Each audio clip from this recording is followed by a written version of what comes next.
this time. Any volunteers for a recap? I think your mic's off there, Arlen. Oh, my mic is off. Yeah. Would you Chris, like you to... go for it. Yeah, Yeah, you me? go for it. Mm-hmm. Okay, I'm gonna free ball it. Well, I have some notes here too. We started in a inn. Oh my god, this is hard stone, man. Holy shit. We started in an inn and we had some lunch together, Clemens and I, and we were looking forward to going to joining the Mercenary Guild, Order of Steel. So after lunch, we left and we met a man on the road who had a kind of marketing magic illusion to promote Yeezy, and so we might go back there. He's back in Prudence. And then we finally encountered the guild hall. Is my mic okay? Sounds like really static. I'm getting a bit of an echo. Let's see. Oh, really?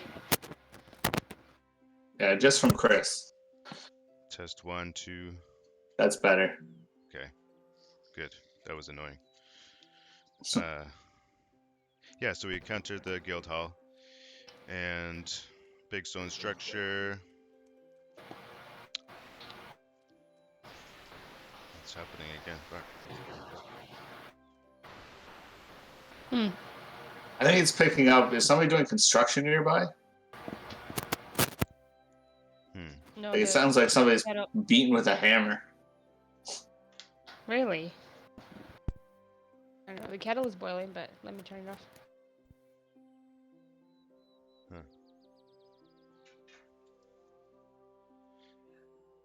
Okay, let's try again. Can you hear me? Yep. Okay.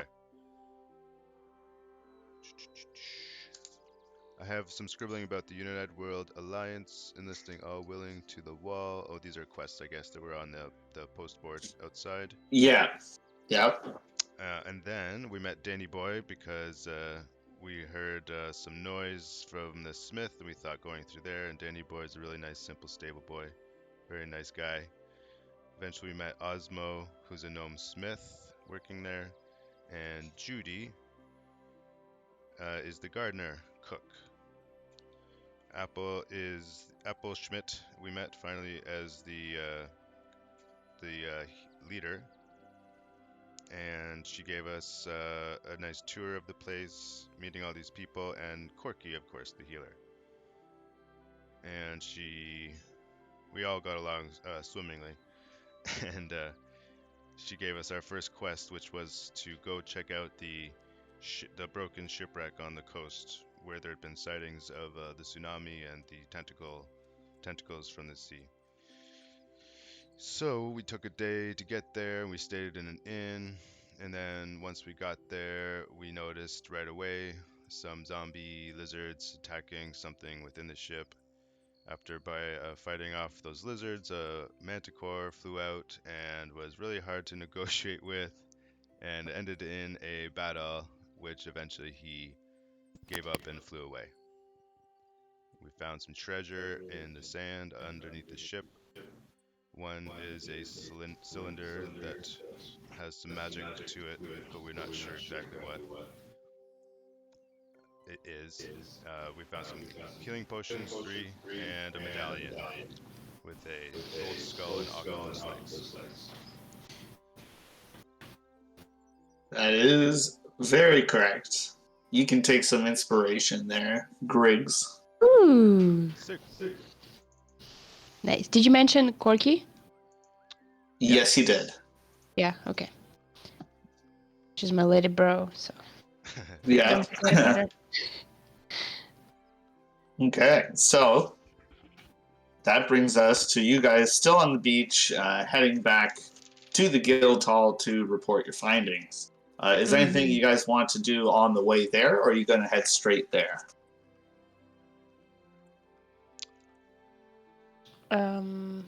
Well, we could probably take a rest because we're all juiced out.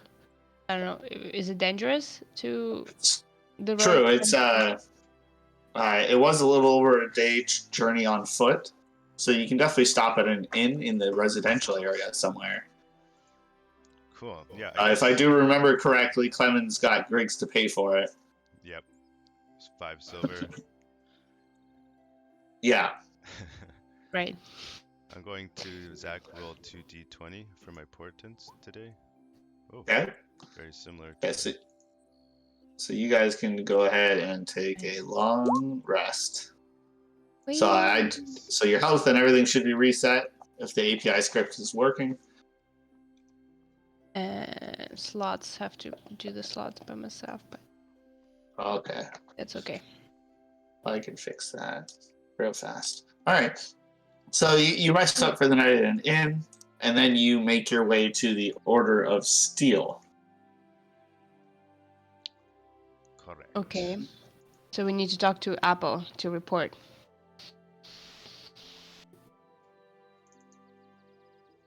I just want to say, guys, that was a good job. You did great. Corky, thanks for your help. Hope you give us a Oh, good don't bounty. mention it. It was great getting out in the field again.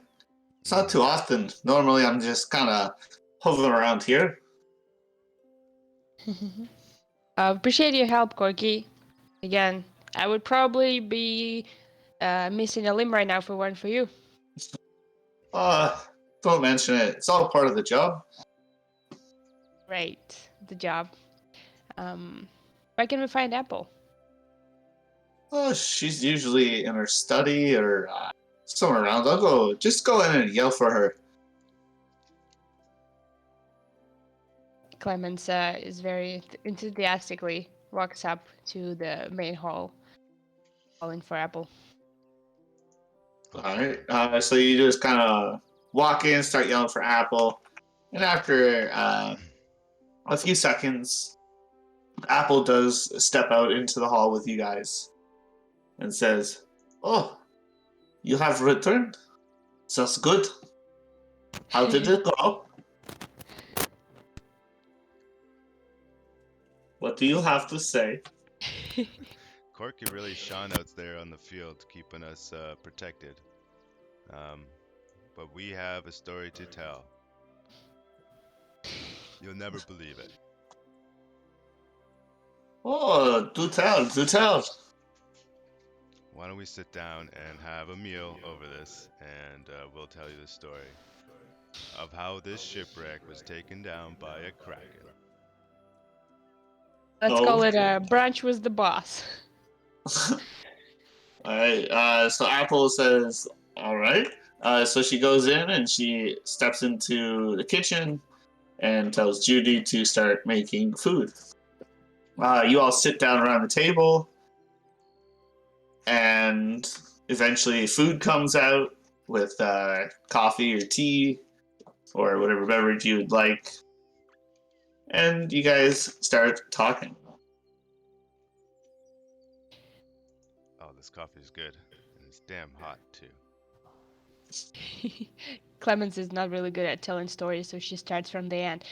So, and at the end, there was this huge lion cat looking thing with a humanoid face that really didn't want to help us out, and we had to attack it, you know, and thank God Corky was there, and she like just goes on and on. Okay, so you say it was a kraken, Griggs? Yes, after some thorough investigation by the team as a whole, we've discovered patterns on the boat that would indicate a massive tentacle-like creature that had a grasp on the ship and tore it apart. Hmm. That's our going That theory. is very worrying. That's hmm. What's even more interesting is this ship seems to be foreign, from a different place. Has a language inscribed on it that I don't recognize. A foreign language too, you say? That's all very peculiar. Something to think about, Well, that's for sure.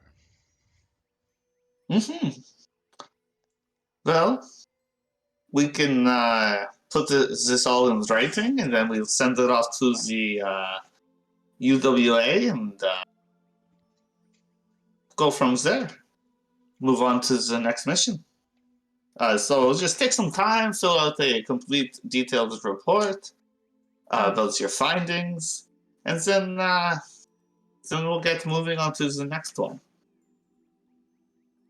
So I'll give you some time to think about these. So we have a expedition for Sealman's University.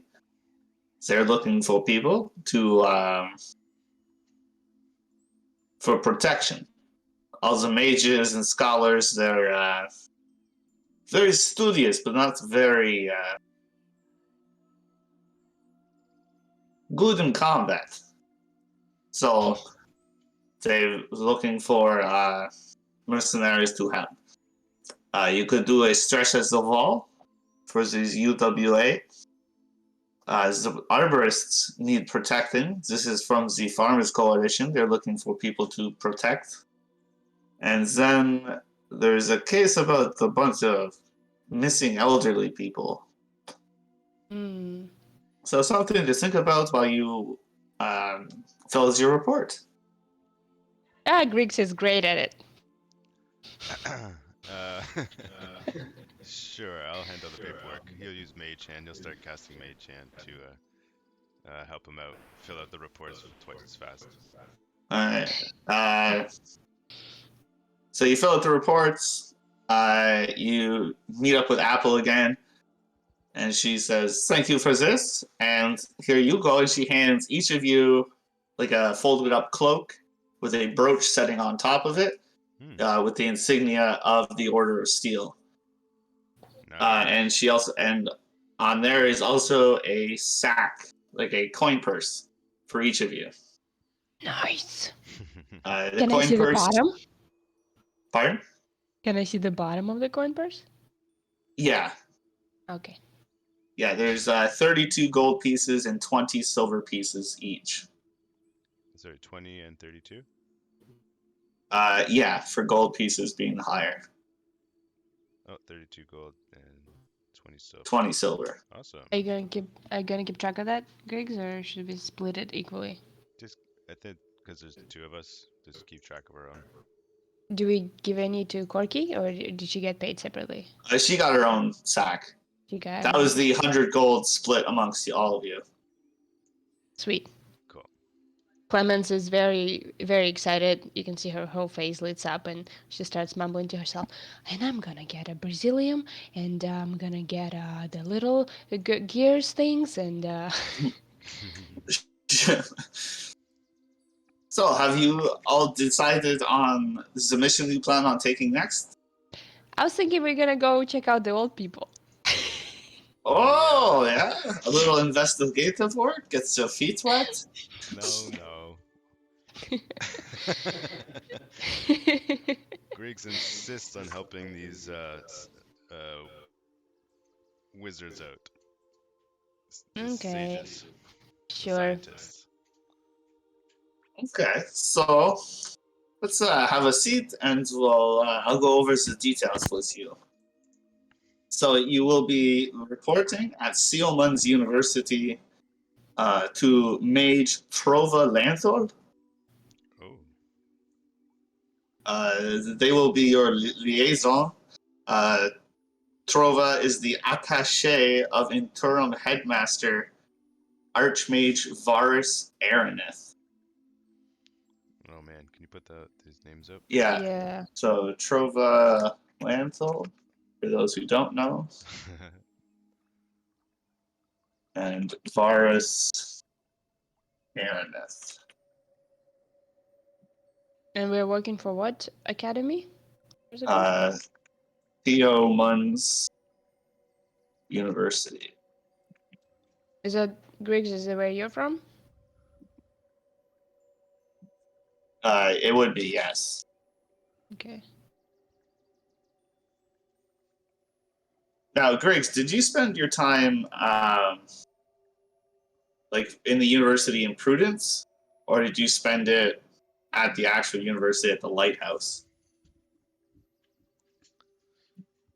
Um. Well, is this where Trova is in the university in Prudence, or is this the No, she would be at the main one? the main one. Yeah, so that's where I would have been too. Okay. Trava is the person you mentioned, right? You made your buddy. Yeah, it's an old friend. Okay. You will travel with the crew and protect them and the ship. It should be a nice and easy gig. You know, you'll be going on the airship that they just made, and you will be traveling above the zombies. So Sweet.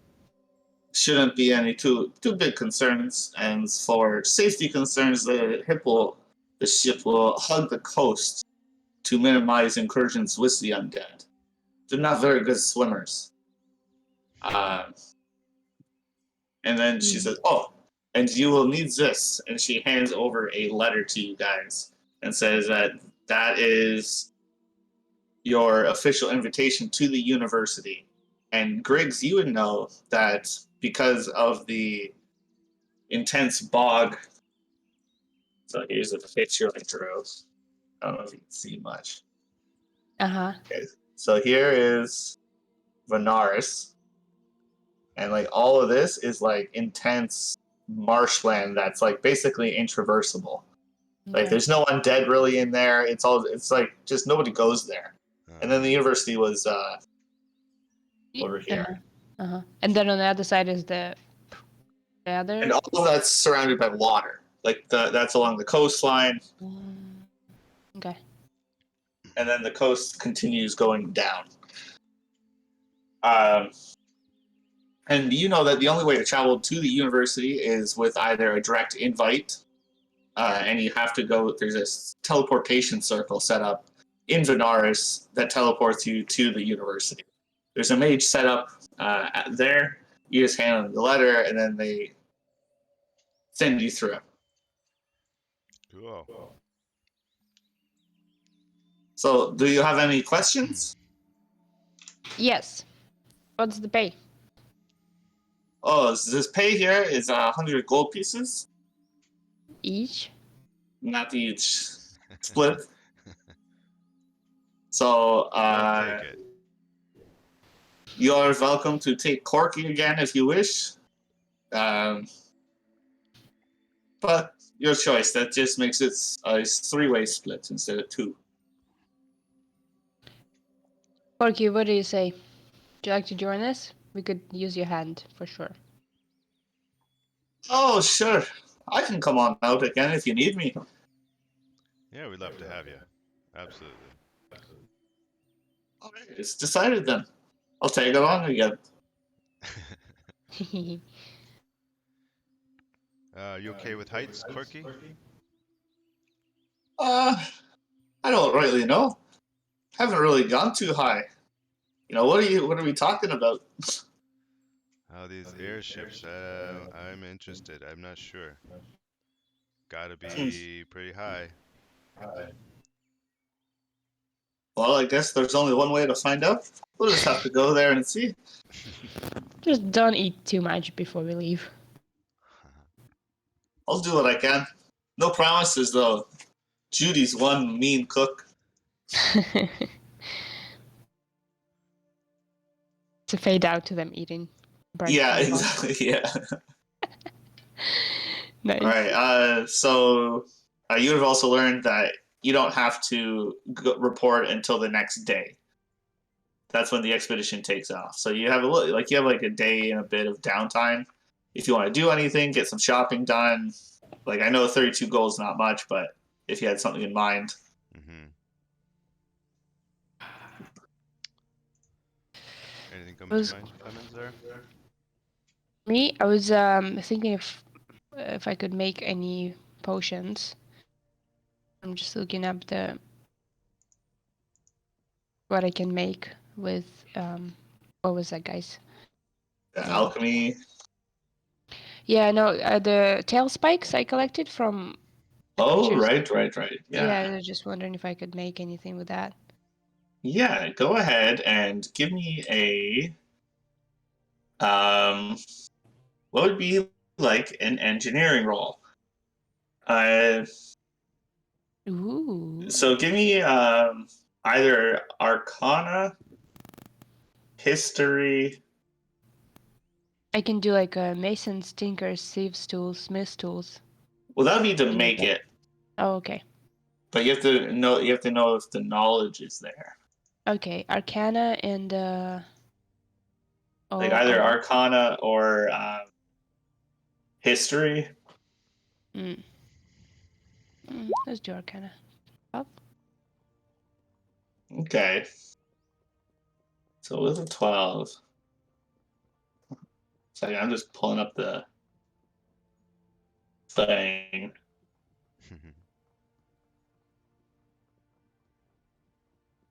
Yeah, all the With recipes I found are finely ground iron willow shade oil. Like, where do you get that?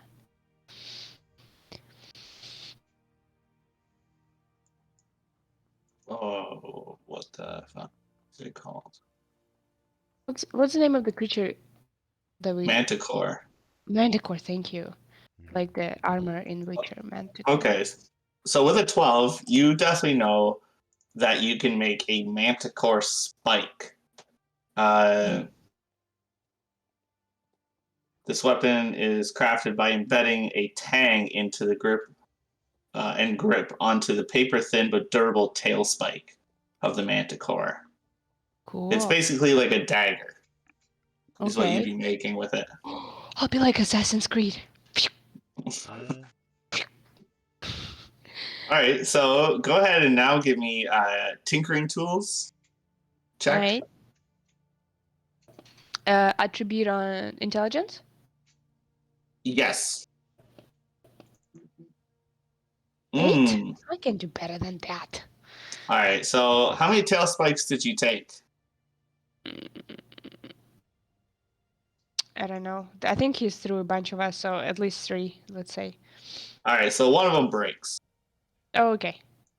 Yeah, you try to drill a hole through it to put the grip on it, Yeah. and it just splinters the whole way through. Okay. So you That's can cool. try one more time, uh, Okay. and we'll see if you can make the other one. 13? All right, so a 13 it's functionable. You know, it's definitely not the finest quality, but Yeah. it does its job. Okay. So can I reuse it, or is it just like a one-time thing? You can just add like a dagger to your inventory, Oh, cool. Okay. and we'll just rename that as the Manticore tail spike. Manticore. Yeah, Manticore Spike. Ooh. Sweet. Okay. Anything you wanted to do, Griggs? Yeah, just use this feature cantrips formulas to change a cantrip. Sure. I switched out shocking grasp for prestidigitation. Prestidigitation. Okay. I have this thing I want to try. I'm going to use a silent image with a prestidigitation to make a convincing image that might have a smell to it or something in the future. Okay. That's what I'm thinking. But Gonna make like an illusionary pile of shit and make it smell terrible. something like that, yeah. Or make a delicious looking meal for a zombie that is not me. Okay. Right. Okay. Nice. Yeah. Beyond that, I have this idea to maybe try and send an image of this. I wanna communicate this medallion stuff back to the university. I guess that's where we're headed anyway, so never mind. I'll just bring it with me. Yeah, never mind. Okay. Yeah. Good Beyond to that, know. I think I'm okay. But yeah, I have that in mind to kind of share this information with someone at the university. All right. Okay. Cool. What would be Okay, so the damage on the Manticore Spike Dagger? 19 uh, or 1d4, 1d6, 1d10? not a D10. That's getting a little ambitious. So a Manticore Spike, do 1d6 Mhm. piercing damage. Piercing. And if you were to sell it based on current quality, where's the calculator?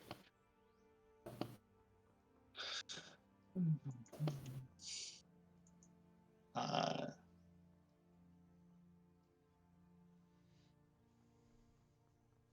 Retail prices. so like you could probably sell it for like, if you really wanted to, like a fair bit of chunk of change to the right buyer. Mm. Like you might get like 250 gold pieces to the right person. Really? That's crazy. Okay. Yeah, it's most people don't live after fighting manticores, so it's a rare item. Cool. Pretty cool. That's awesome. Thanks, Zach. Yeah. Okay, so you guys are ready to head off to the university? Yes. Yeah. Hiya, Captain. All right, so Griggs, you know where this teleportation circle is because you've used it quite a few times, I imagine.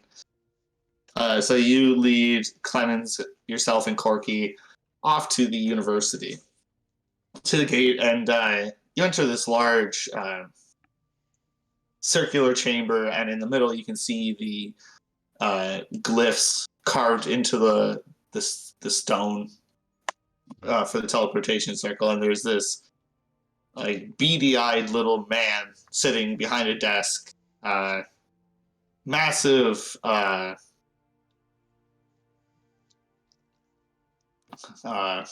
glass is rare here, so they wouldn't be like glasses, but definitely like some rare, like some sort of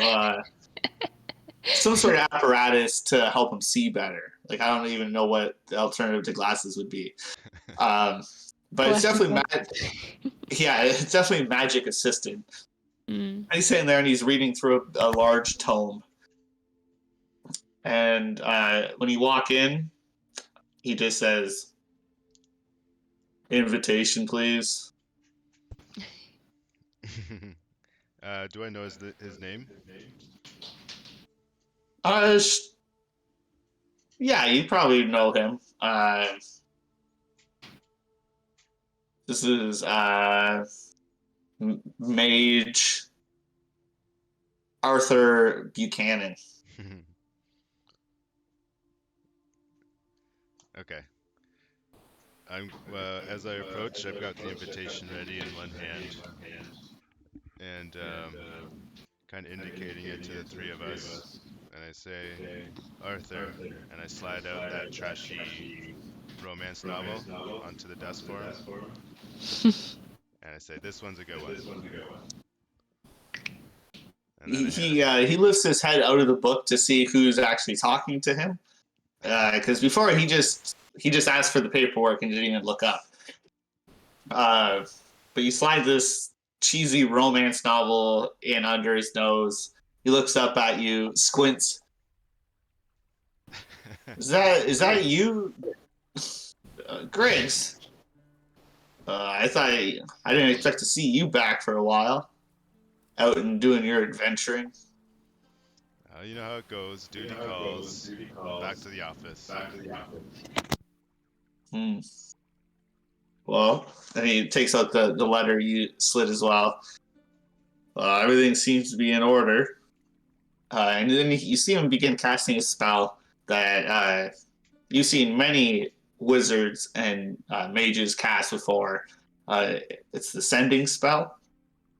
So he's quickly sending off a message to the university. You're guessing, and then says, "All right," and he begins casting the spell to activate the teleportation circle. And all the glyphs begin to crackle with energy one by one as he spends the time performing the ritual. and then a gate opens in the middle, like just and you can see on the other side the university, and it's like glistening white cleanliness. But it's a very clean room, uh, Ugh. completely white stone, like quartz almost, and it's dimly lit. You know, this is just like a large receiving chamber. It's for security purposes, just to make sure nobody's just like willy nilly coming into the university. Yeah, sure. It's kind of Cool. like the main hall. Yeah, it's just like just a receiving room basically. Sorry, my mic is bothering me. Just give me 1 sec. All right. Would Clemens, you think, have used teleportation like this before? Or is this her first time? How like common are these? So unless you've been to university, I doubt you've probably seen it. Yeah. Uh, so I don't know. That's up to you Okay. if Clemens has ever been invited to the university or not by No, her probably hippie not. parents from Dispatch. Yeah. I should be pretty excited to do this. And Yeah, she'll probably puke. I was gonna ask you how you were feeling. I'm gonna roll for something to see if I puke or not. Yeah, give me a Constitution saving throw. Constitution. You can see she's really trying to keep it together. Oh. Ooh. And she does. She keeps it together quite well. Uh, Pretends like nothing happened. Oh. Yeah, that was exciting. yeah. Well, you're in Okay, so- Clemens. You'll like it here. There's lots of this is cutting edge technology here. Right. Hi, Corky. Also doing pretty good. yeah, she crushed it. She's like, oh, no big deal. It was just like walking through a hallway.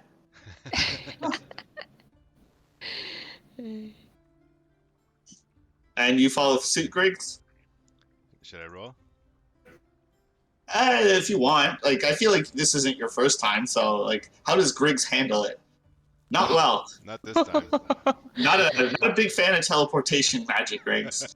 It always just upsets your stomach. You know. I went in all cocky, but hoping it would feel better this time. Try to put on that brave face and push on through. You guys okay? That's funny. So this is where you work, Griggs, eh? Yeah, I used to. I guess I still do, kind of. I kind of. Yeah, as soon as you guys get in this room and the teleportation circle behind you closes, you get this weird, like there's this odd hum going on now, and you both feel a little, Griggs more so than Clemens, but a little bit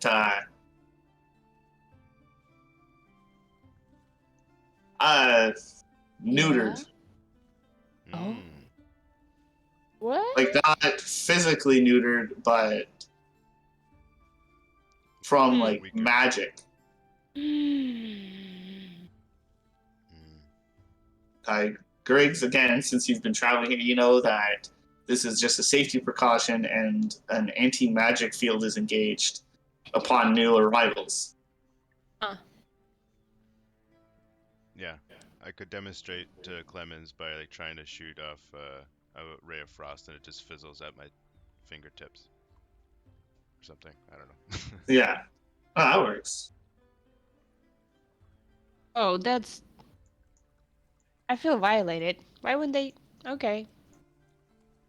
Yeah. She starts tapping on her like buttons and things, see if things come out. But I know it feels Yeah. like we can just keep going. Yeah, so the room is just closed for now. You wait maybe about a minute before the door opens, and you see Trova standing in the doorway. And what does Trova look like? Trova is tall.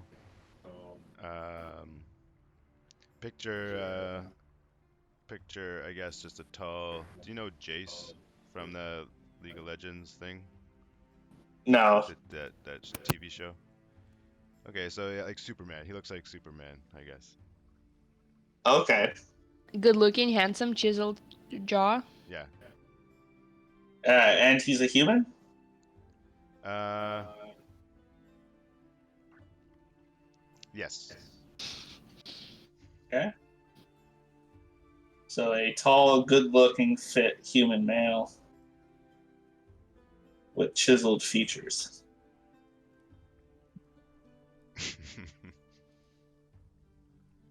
Features. Okay. Very cool. And he says,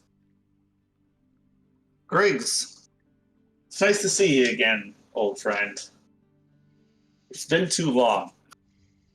Trova, how are you, my old buddy? Oh, nose deep in a book as you always. Trying to get up there. Trying to make my way to the top here at university, little by little. Uh, of course, nothing I wouldn't have expected otherwise. And he looks disappointed, um, only to like break out laughing after, kind of like, oh, and then ah ha ha ha. He kind of joins in laughing too. He's like, I miss your ways, Griggs. It's nice to see you again. Yeah, same. But come on. Let's head off to the airship. Yeah, I heard you need our help. Yeah, we're hoping we don't, but better to have the assistance than not. On that, let me introduce Corky and Clemens over here. Well, it's a pleasure to meet the both of you. Fine young ladies. Hi there, Trova. Says Clemens, and then she gets distracted by looking at columns and things. Okay. Corky also says her greetings, and Trova says, well, come right this way. And escorts you guys out of this antechamber, this receiving hall, and you can feel all the magic come back now that you've exited this room. That feels great. Oh, that's great. Clemens feels more comfortable again. She starts on the way to wherever we're going. She asks Trova, so how long have you known Griggs for? Oh, known Griggs for quite some time now. It's how old is Trova for a human male? I'd say he's probably 45, 50 now. I don't know how long humans live in your world. Like ours, like Yeah. 80, 90. Okay. Yeah, in and around there. Yeah, so I'd say, like, say 50 or whatever. Okay. Um. Oh, this is going back probably like 40 plus years now. Wow. Griggs, he was always gifted with magic, but like he had a huge head start on me. But he taught me a lot. I learned a lot from him, and now Now look at you. and now I'm here. He's kind of the one that brought me into this. It was nice. Did he? That's lovely. And where are you from? I'm from Prudence, born and raised until I got accepted by the university, and then I've just been here studying and mastering my arts. Good for you. Thank you. What about yourself? I'm just here and there, just playing the game, Huh. Well, that's a very free-spirited way to live. Good for you. And as you guys are walking through the university, every single one of these buildings is made of this white quartz that just kind of gleams and shines under the dancing lights hovering over it because, again, the sky is cloudy from the meteorite strike. So there's not a lot of direct sunlight. So there's a lot of artificial light just to supplement it. Cool.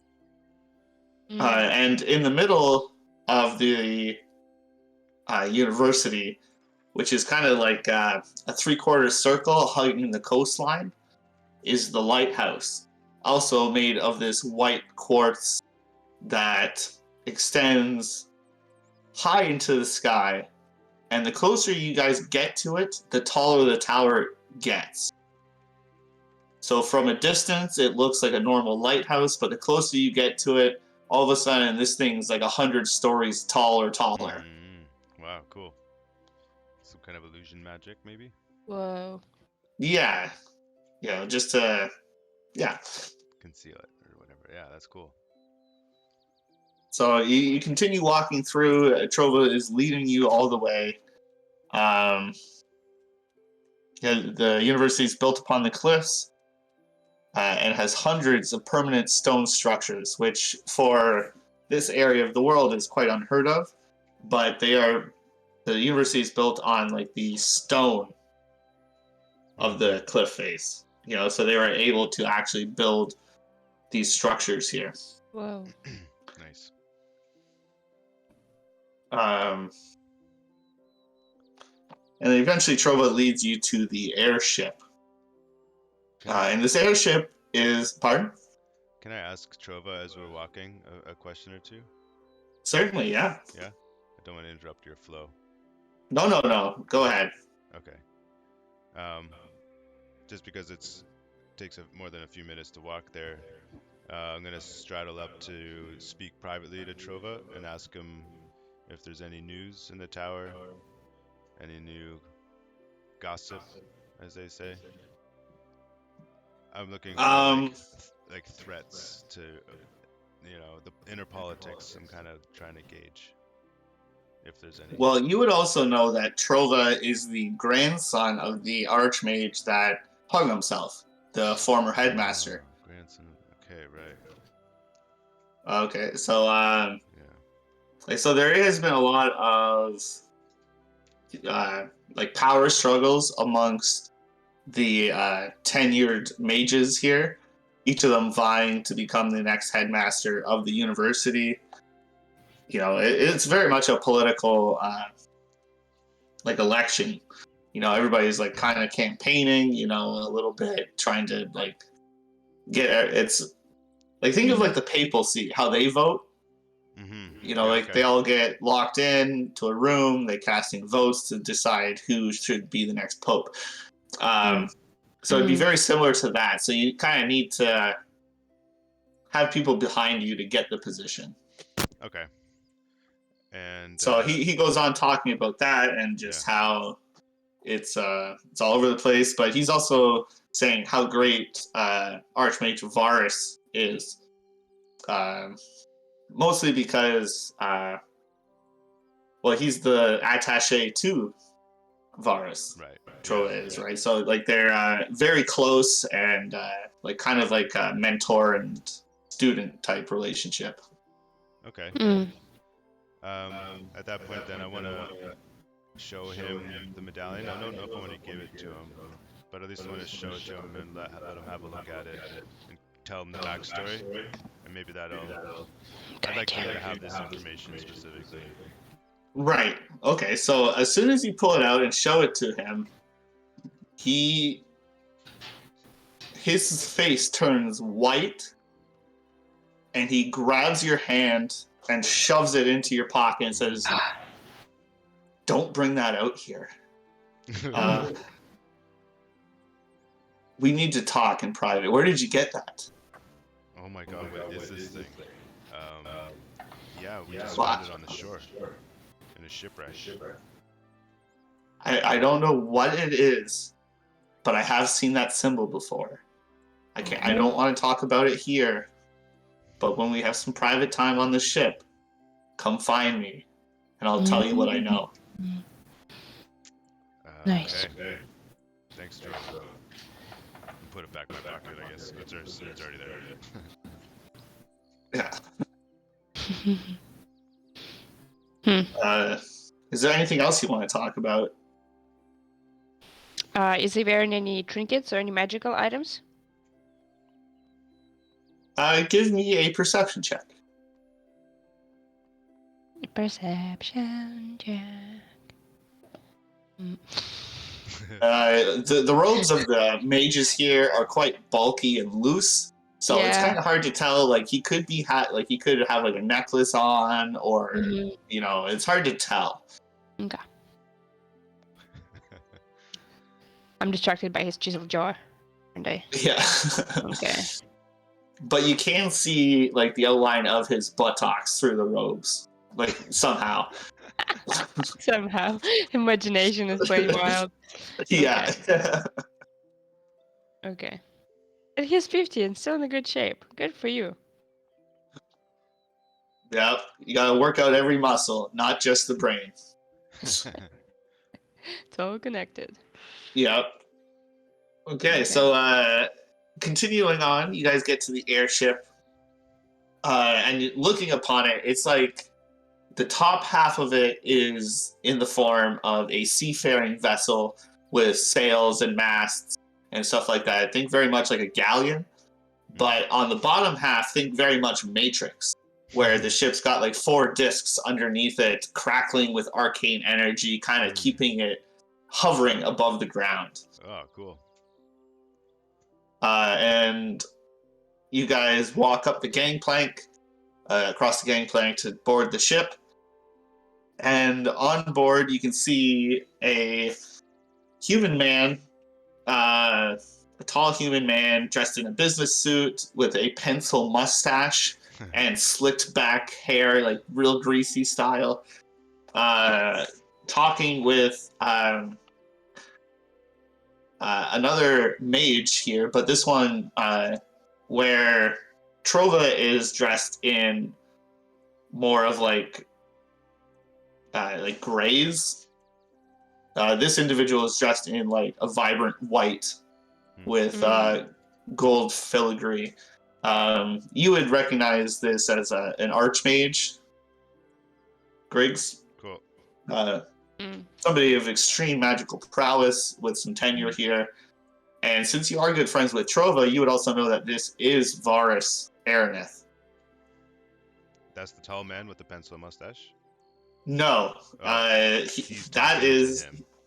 Yes, the mustached individual is talking with the Archmage, who is an elven male, quite old for an elf, with thin blonde hair, but a full set of hair. Slender. Yeah, even through the robes, you can tell he's a very slender individual. And he has a very expressionless face. He's very deadpan looking. Valorous, right? You say? Varus, yes. Varus. Do I recognize the pencil mustache man? Both of you can actually go ahead and roll a history check to see if you recall this individual. History. Okay. Where is it? So Clemens, not sure how you know this individual, but he is from Prudence. He is the head of... What's the D4 for? That's a trait I add to intelligence check or history checks. Okay. So with a 10, you would also know him. Okay. Because he is the head of one of the main families in Prudence, part of the Diggers. He is obviously the human. That's how I would know. Yeah, he's the human patriarch. Oh. You know, he's a fairly well-known individual, and his name is Regis Bisson. Regis Bisson. Yes, Regis Bisson. He's the head of the human. What did you call it? Family of the Diggers fraction. Yeah, so there's 5 main families of the Diggers, like the oligarchs, and his family is one of them. He is probably the eldest son of the patriarch. So his father would be the head of the family, and he would be the eldest son. Kind of like you guys would know he'd be the one taking over when his father passes. Okay. And they seem to be having a discussion. It doesn't seem to be a heated discussion, but just kind of talking to each other about something. You also see in one corner there is there's a human woman dressed in robes of the clergy.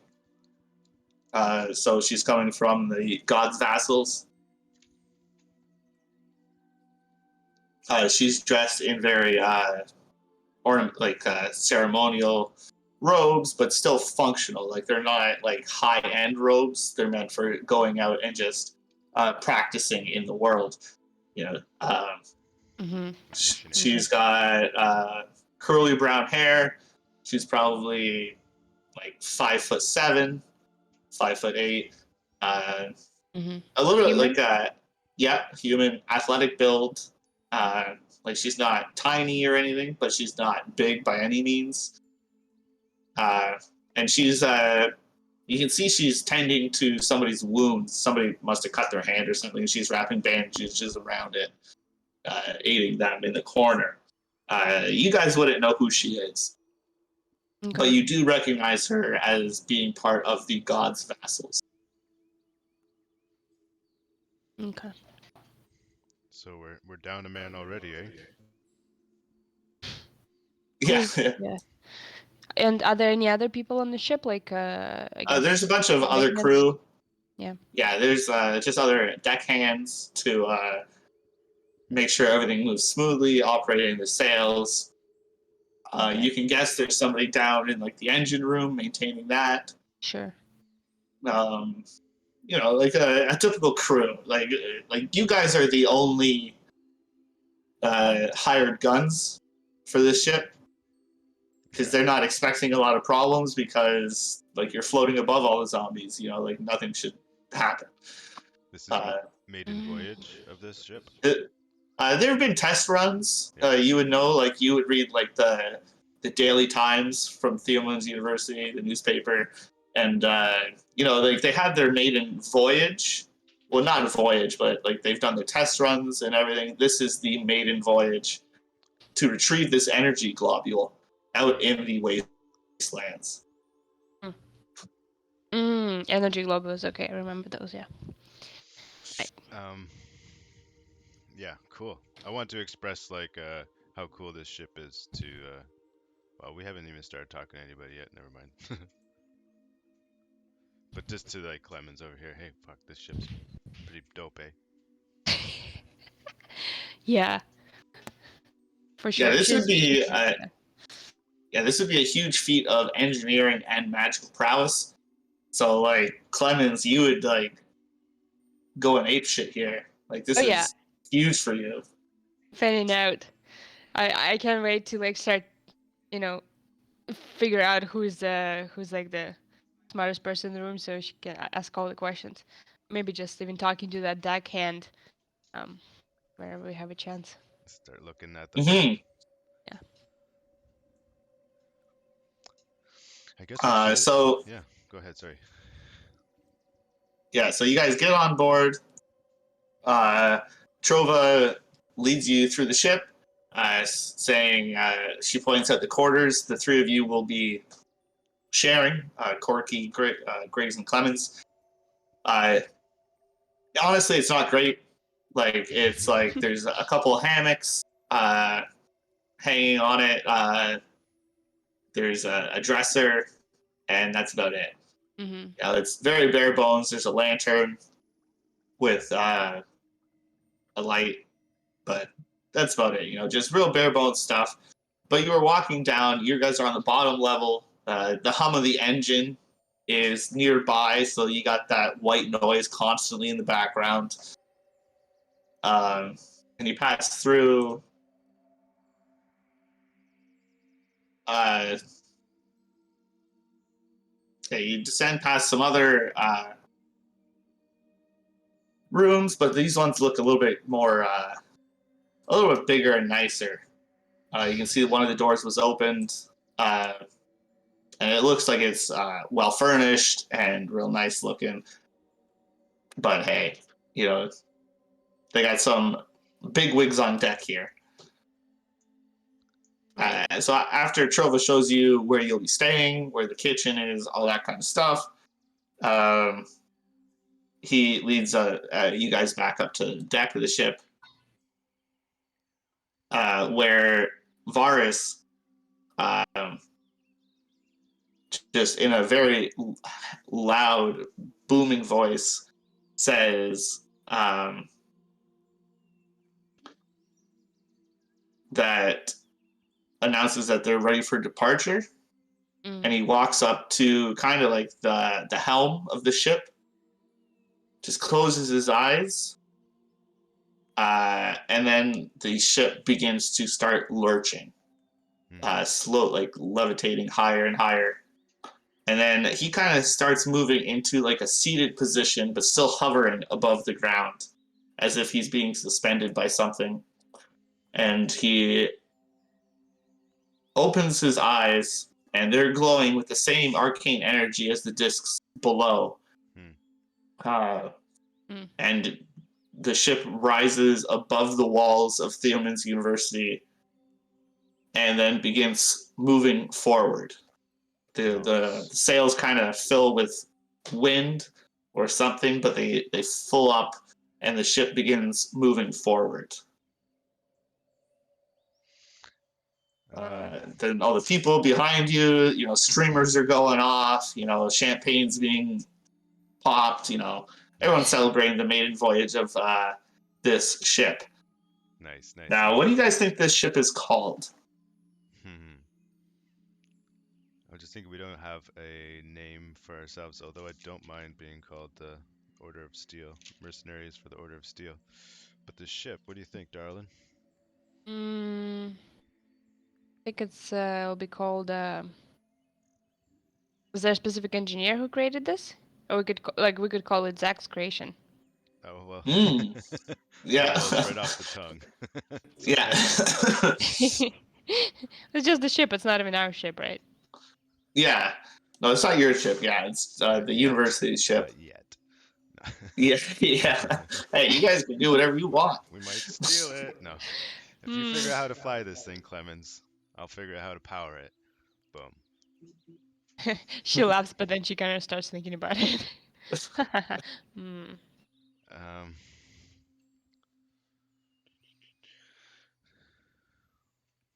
So, yeah.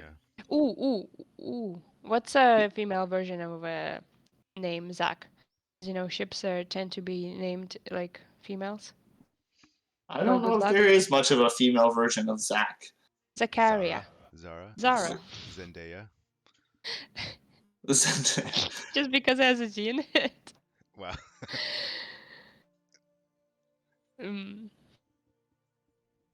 Muropa Rising is kind of a cool name for it, but yeah, we can call it Muropa Rising. That works for me. Yeah. all right. That's a good one. Muropa Okay. is the name of the planet, right? Yeah. And this ship is ascending above it, rising, if you will. Yeah. Cool. Now I feel like I need to make this like the main focus of the campaign. Because it has its name. You could just call it the Ryzen or something. Yeah, no, Muropa Rising's good. Cool. Okay. So, you guys will kind of be rotating in shifts throughout the time, because there are only 2 bunks. Like you don't have to stay on deck the entire time, but you'll just be kind of like patrolling around and whatever. Ooh, Uh, Clemens can wait. She'll be the first one. She'll volunteer. The okay. first. So the first day, pretty uneventful. It's just nothing of real note happens the first day. Um, but you do spot Clemens, since you're going to be the first one kind of on patrol. Well, it's the middle of the day, so I imagine Griggs is also up. Like, nobody's really sleeping at the moment. Mm-hmm. But you guys are all kind of just excitedly sitting on deck, seeing how all this goes the first day. Mm-hmm. And you can see the causeway. Griggs, you would know this. There's a causeway not too far away from the university that they use to study zombies. Mm. Zombies get caught in the causeway, Right. and it makes experimenting on them easier because they're already captured. Cool. Cool. So as you're traveling over the causeway, you can see there are a few zombies kind of just aimlessly wandering around inside there, but there's not a whole lot of them. Like the odd 1 or 2 here and there. Mm. But as the day progresses, a storm begins moving in. Like you can hear cracks of thunder in the distance. Mm-hmm. Um, Is there a captain, or is Visor kind of the captain at the moment? Or who's I like in the sense of like I guess Forrest would be the one in charge. Mm-hmm. Like like he's not just a passenger? He's obviously like, is he currently still like channeling and stuff, or? yeah. So the Yeah. entire time he's just been kind of sitting there in this invisible chair, piloting the ship. Okay. Mm. Nobody's really going up and talking with him, although you can see Trova by his side here and there, like Okay. just making sure he's all right. Mm-hmm. Bringing up a cup of tea or He's something. like, have a biscuit. Yeah, exactly. Kind of goes like this. Yeah. I'll choose it for him. Okay.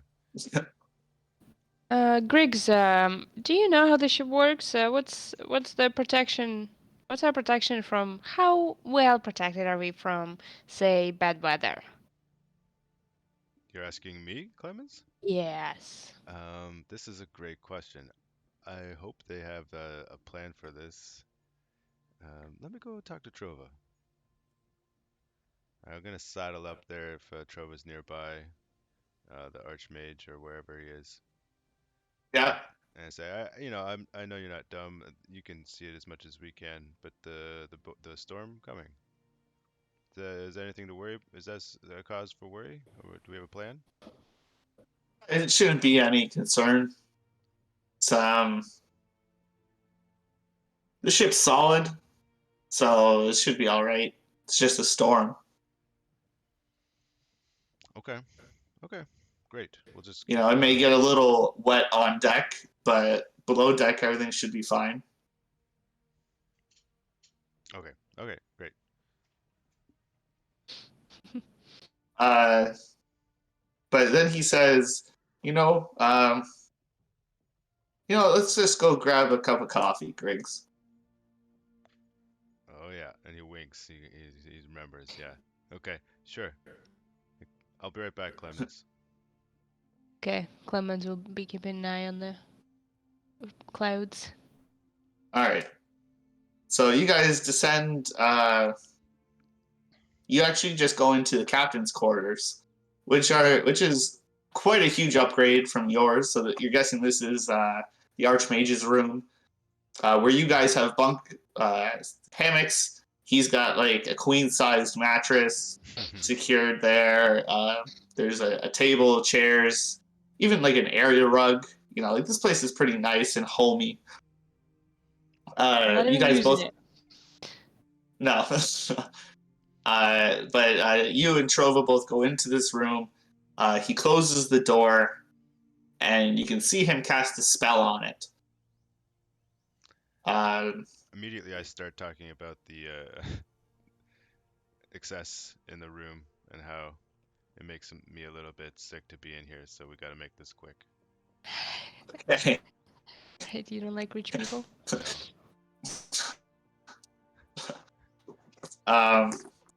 So Trova says, "That medallion. Where'd you find it? What is it?" We found it in a shipwreck on the coast where we'd seen that those tentacles and the typhoon or the tidal wave. We were sent to go check it out, this shipwreck, and yeah, it was buried in a chest in the sand. The ship itself looked like it was torn apart by the tentacles. It's got to be related. The emblem has a skull with tentacles. Where have you seen this before? Why are you so scared of it? When my grandfather died, and his name, by the way, is just Morden Kanan, because I didn't think of anything better. Is that gonna Morgan be Kanan? a significant? Pardon? Maybe. Is Morden Kanan gonna make an appearance? No, he's dead. No, he died. Yeah, sure. Trova is the one that found his grandfather, Archmage Morden Kanan, in the room, dead. But after that, he says, "I received this letter 2 days after his death, addressed from him. Uh, talking about some grand conspiracy, um, talking about how he wasn't going to let them get me either, get me too. And he had a sketch of that symbol on the letter. Hmm. I I don't know know. what any of it means, but my grandfather was scared of it. He stumbled across something and he took his life." Okay, I have another important question for you. I might have shared this information with our mercenary guild leader, who was going to share that information with the UWA.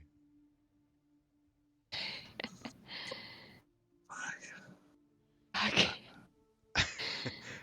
I know I told him about the tentacle breaking the ship. I don't know if I showed him the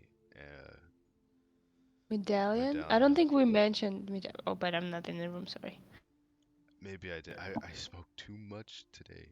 I don't remember. How could you have known, though? It's not your fault. But I'd start growing a set of eyes on your back of your head, just in case. I haven't talked about this letter to anybody. My grandfather said to keep it hidden, keep it close to the chest on this one. When did he die?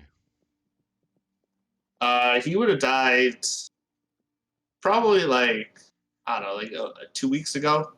Oh shit. Enough time where the funeral's passed already, and they're trying to go through the starting of finding a new headmaster.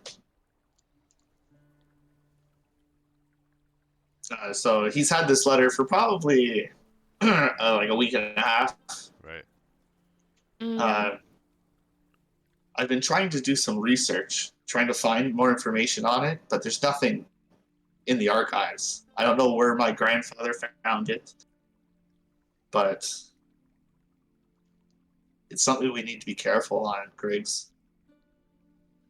All right. Um. Yeah, let's keep this between us and report back at some point. How far along are you in your studies, Griggs? In what sense? For magic. He wants to get a feel for you. He's like for Um, communication purposes. Like, do well, you have you learned the sending spell? I can't cast it because I don't have level 3 spells, but I know it's in my book. All right. If that from the spells of the mark trait, and I have tongues, Yeah. whatever, animal messenger. Well, I know this as the DM, but what's Greg's gonna tell him? I see. What's that here?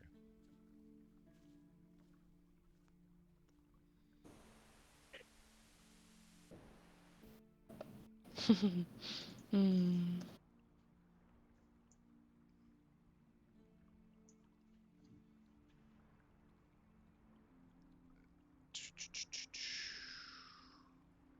I guess Greg's gonna be like, "Oh yeah, I know that spell. You know, studies are going great. You know, learning lots of life experience out in the field.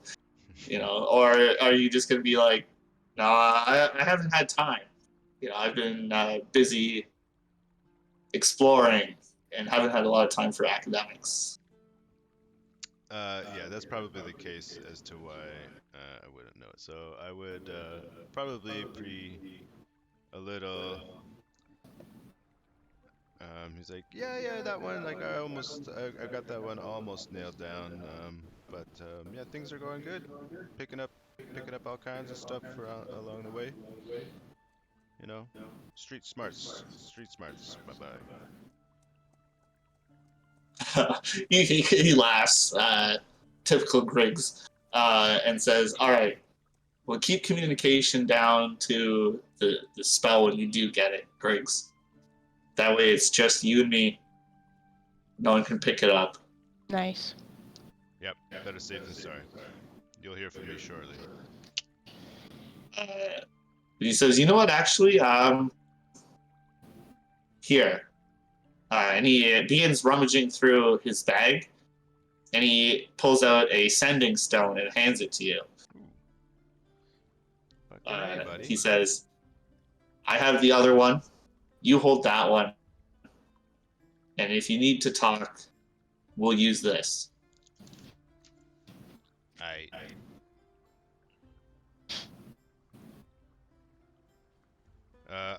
You know, stay safe. Watch your back. You, I'll watch mine. you too. All right, buddy.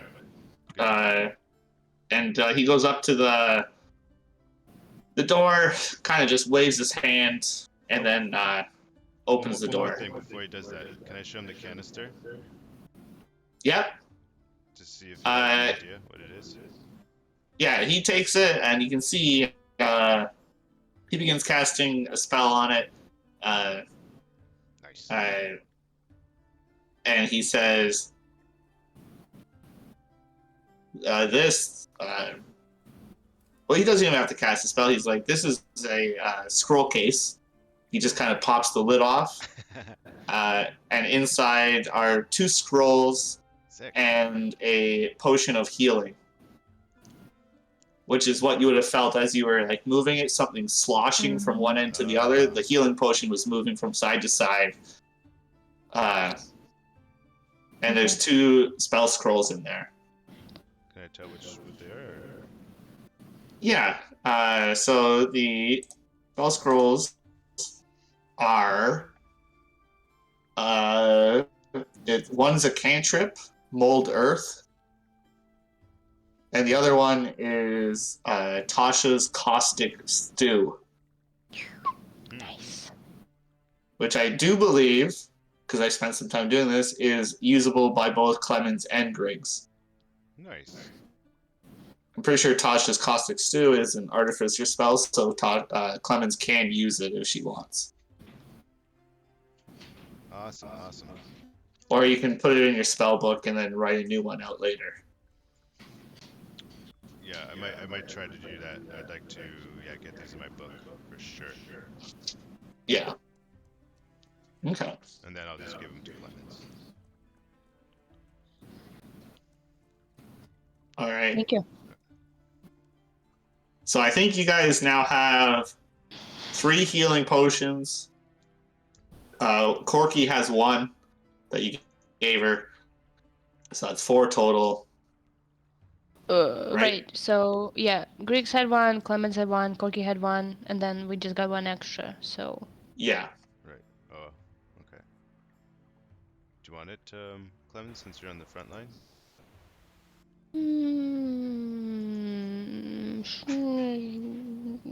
uh, I have a curing touch, actually, cure wounds.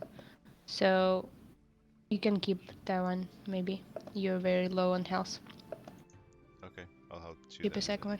Yeah. What scroll am I getting? Are you giving it to me?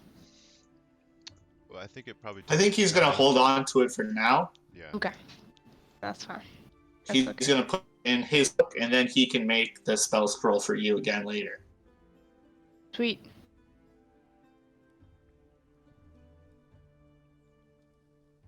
Okay. So you guys keep going on. So that's like the first day, basically, and then night comes by.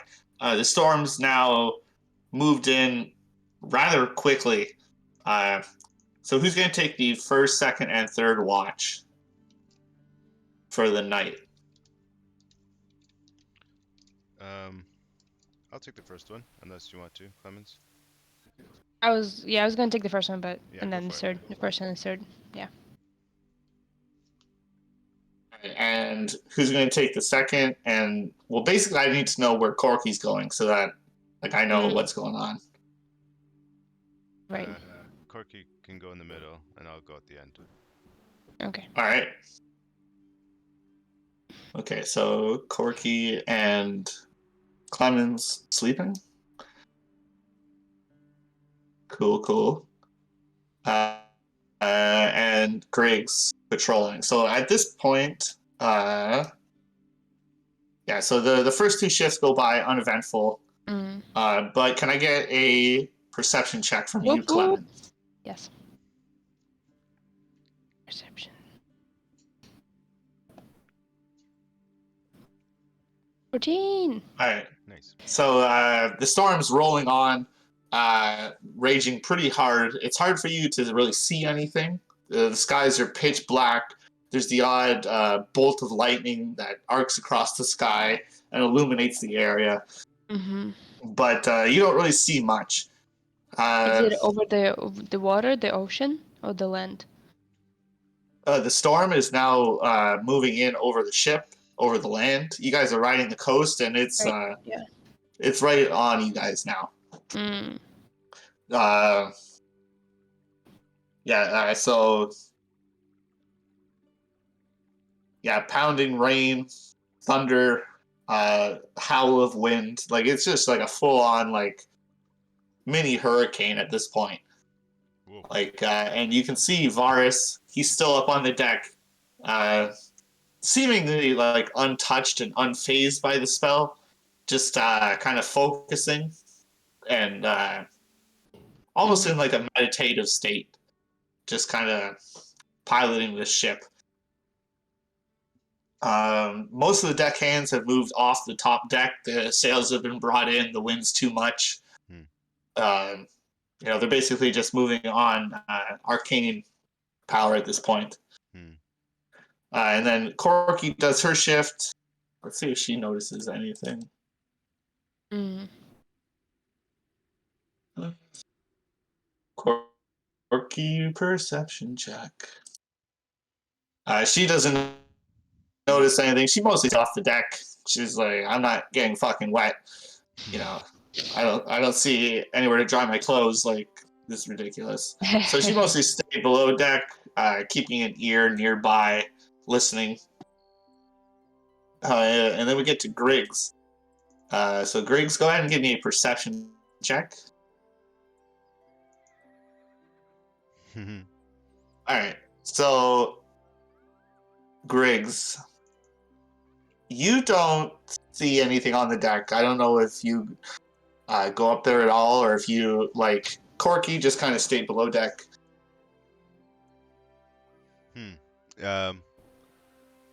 Yeah, I think I'm paying too much attention watching the Archmage doing what he's doing.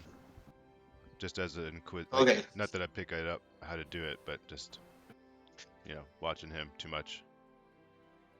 Right. Okay. So, let's see.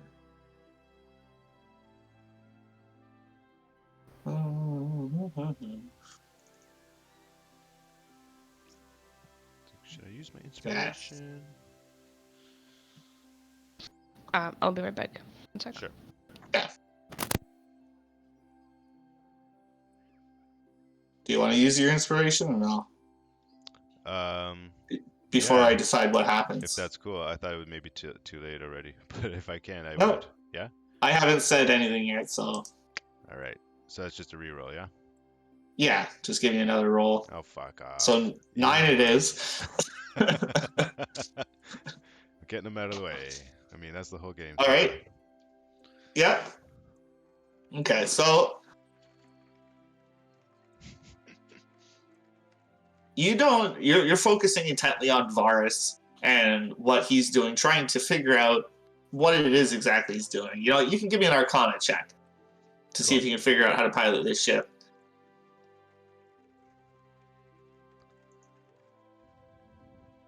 It's it doesn't seem like he's really doing anything other than just kind of like meditating and concentrating. Like it's hard, it doesn't look like he's casting a spell, but at the same time, you can definitely tell that there is a lot of energy flowing through him. Like he's definitely channeling, right. But you're just kind of flabbergasted at the fact that he's able to control this whole ship just kind of at a whim for so long too. Yeah, he's been going for 18 hours now, something like that. Just a huge strain for most people, but he seems to be doing all right. Oh, cool. Okay, let me just see. Good roll, Chris. Thanks, babe. Yeah, no, he's killing it. Okay, so what did I? Okay, which one? Okay, so as you're staring at Varus and trying to come to some realization about what he is doing,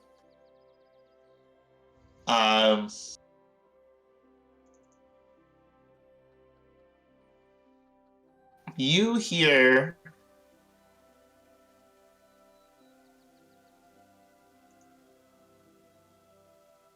Clemens, singing along. This is rigor mortis and gorgeous when you die. I appreciate the metrics of your mind. just dropping some sick beats. So I think Griggs, after you spent that time and you couldn't figure out what he's doing, you decided to get yourself out of the rain, take a break, try to get a fresh start, Sure. Eat something, have a cup of coffee, and then come back and try to figure out what he's doing again. So as you are descending the stairs, you are met with the sight of 3 creatures, bipedal in nature, with long tails and green scales with a frill going along the center of their head and back. They look like large lizards, bipedal lizards. And they are carrying 2 of them are carrying just huge clubs, and the other one has a short sword and a crossbow on their side. What? Okay. And they're coming up the stairs as I'm coming down the stairs? No, so you're descending the stairs, and their backs are to you currently. As they're also going down? No, so they're on... you're descending the stairs to get below deck, and they are already below deck. Gotcha. Okay. And they don't notice you at this specific second. The storm's a little too loud. It's hard to really get a gauge on hearing and everything. But you see these three creatures currently. These large lizard folk. I'm going to back up this. Oh shit. What are you gonna do? I'm gonna back up the steps back out of the way, and I'm gonna use silent image, Okay. and it's going to be a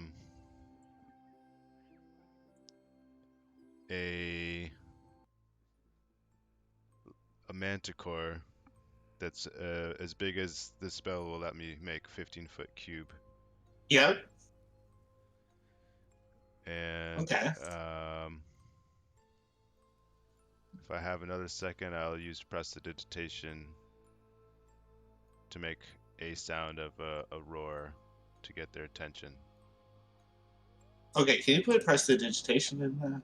Like, how loud is this roar gonna be? Yeah, sure. Ukraine is part of the sensory effect. Like, I'm wondering if it's gonna wake up anybody sleeping, or if it's just audible enough for them to hear. Where is this sound part? You make a color. You create a non-magical trinket. I think it's a faint. Says faint musical notes or. Yeah, faint musical notes. Okay. So it's more like a purr, opposed to a roar. I'll have to just add my own yelling into that as well. All right. So if you're gonna yell as well as you cast out this silent image, we will jump into initiative. Okay. Where are these lizard men? I don't know. That's twice in a row now. Well, the other ones were just like large lizards, like they were quadrupeds, like they were definitely animals. These ones seem like humanoidish. Gotcha. These are definitely distinct, different. Should I roll initiative? Yes, please. Make sure you're clicking on your token.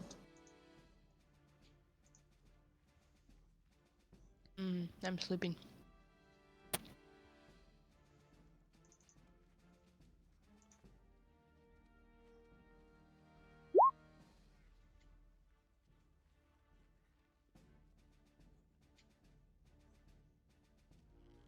Okay.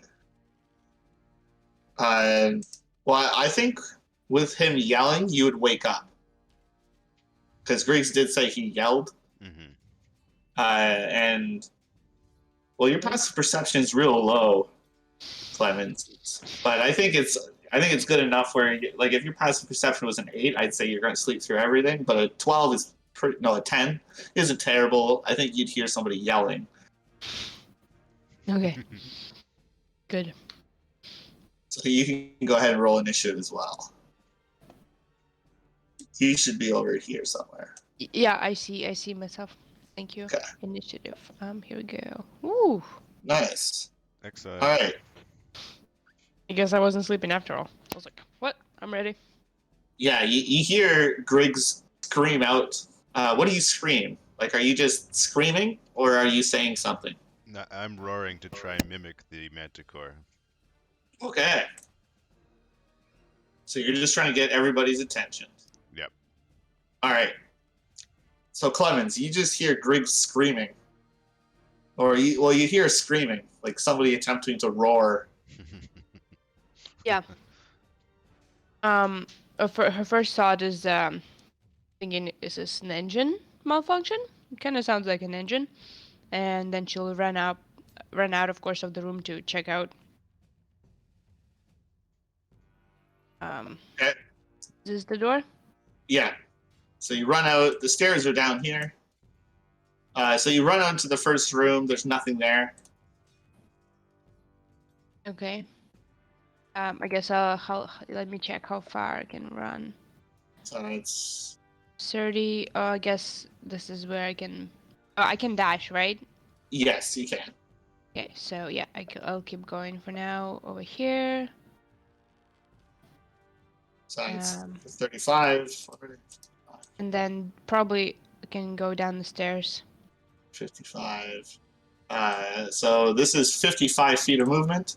So as you're ascending the stairs, you see in front of you a large manticore, like kind of standing there on guard, and you Yep. can see a lizard folk, like this bipedal lizard in front of you, holding a club, and then there's two of them with clubs, and then there's one with a short sword and a crossbow. Great.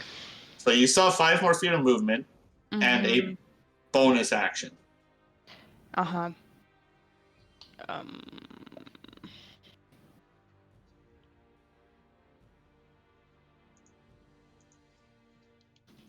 As a bonus action, I'm gonna put on my helmet. And I think I'll just stay. Have they noticed me when I came into the room? Well, since you're dashing, you're doing like a full sprint. Like, so I think they're gonna hear you running up the stairs. Yeah. So have they seen you? Maybe Yeah. not, but they've definitely heard you. Okay. Well, I'll just stay in there for now, just like watch them, because I'm not sure who they are. So. Okay. Corky is going to basically do the same. She's like, "What? What's going on?" Oh! And she sees you running, and she's going to follow suit. Her movement is 25, so she can get 50. So she's making her way around the stairs, and then as a bonus action, she is going to. Oh boy, here we go again!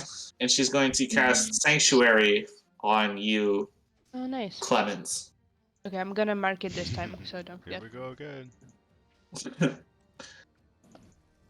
And that's going to be her turn. The lizard folk. Let's see if they realize it's an illusion. So it's going to be an intelligence check. What's your spell's DC? Griggs? 13? Yep. 13. Okay, so. That seems low. Okay, so the two here start freaking out at this manticore that just appeared behind them.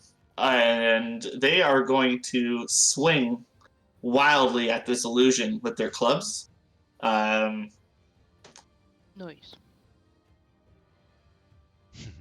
I'm just gonna pass through it.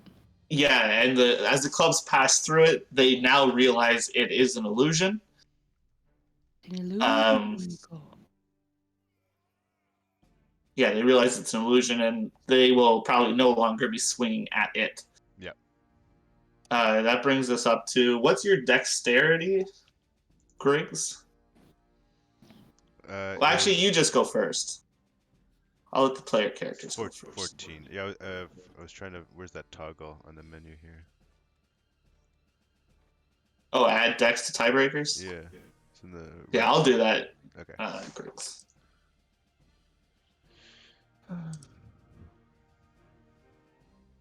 Mackerel. Okay.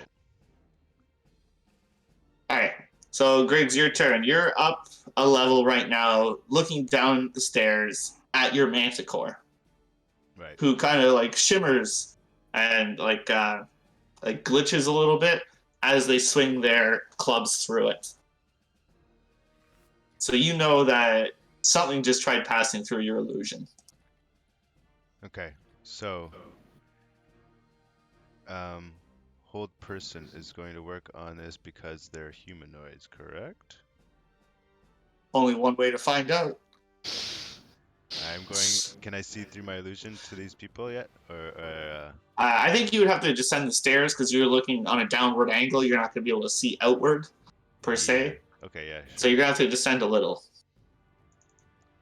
And in doing so, we'll be giving them opportunity attacks, kind of thing. No, No? they're not by the stairs. Oh, okay. So I go this way. Yeah, and so that's 5, 10. Oh, let's see.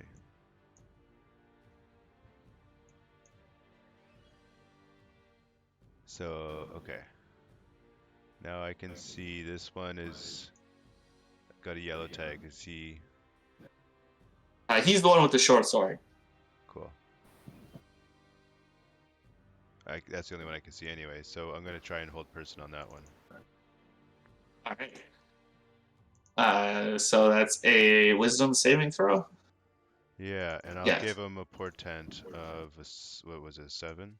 8. 8. Yeah, that's his roll. Okay, so an 8 will fail. So this individual is now being held, paralyzed. Sick. And Done. I'll yell down. No, I won't yell down. I won't. Paralyzed. Should we Okay, ask who the hell they are? Sorry, Clemens? Should we ask who they are? What if they're just like We're engineers? here to protect people. They don't look like they belong. We should kill them. Okay. They weren't on the Okay. ship when we got here. That's so, is that your turn, Griggs? That's my turn. Yep. Okay, are you maintaining... No, silent image fades as you concentrate on the whole person. Cool. Cool. So that's your turns, Griggs. Yeah, I'll yell out to Corky and Clemens say to kill the others, pointing at the other two that aren't paralyzed. All right. So that brings us to the Master Thief, and at the end of his turn, he makes a Wisdom saving throw. Okay. And that brings us up to Clemens. Clemens is going to ask what they're doing here. What are you doing here? Who are you? As she's like pulling back her arm for an attack. And they just kind of hiss at you and speak in a foreign tongue, hard sounding consonants and a very harsh language. Okay. Then You can give me an insight check, and I'll let you know if they're hostile. That'll be good to know. 18.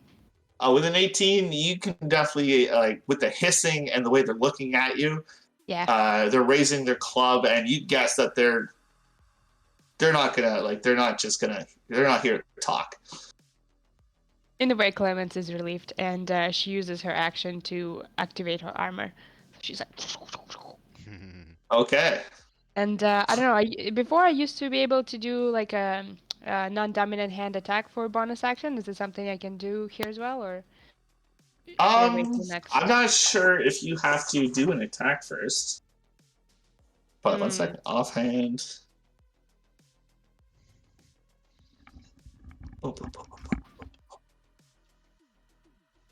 I'll let you do it. I'll have to look up the rule later. But if you want to make a bonus action, you can do just a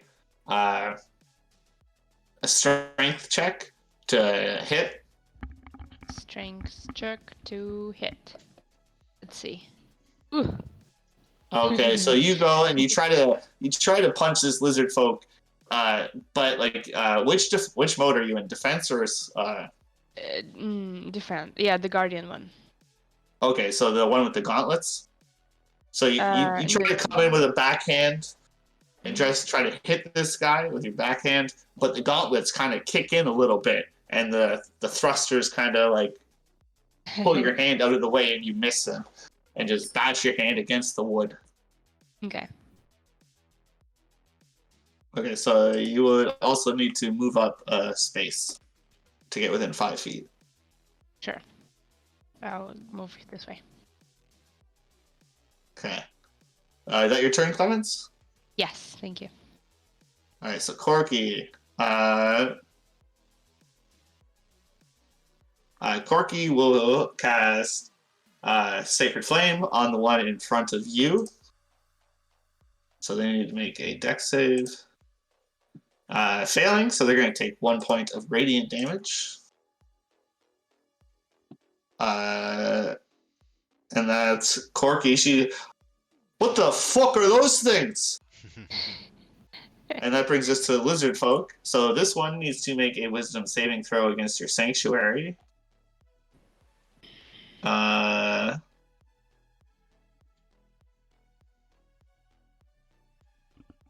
Choose a new target. So they did succeed beating the wisdom saving throw, so they are going to attempt to swing at you, Clemens, with their club. Okay, go for it. The first one misses. The second one is a 15 to hit. I'm 16. Okay, so both come down and miss you, glancing off your armor, or you raise up your hand and deflect the blow. The other one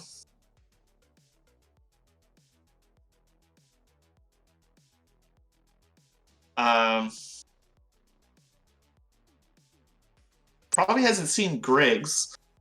Maybe. I think they'd go for Clemens. Yeah. Because Griggs is up on the stairs, and he hasn't really made an appearance. He's been casting spells out from the back end. So now, when does Sanctuary end? Failed to. After a person just- attack, after I attack someone, I think.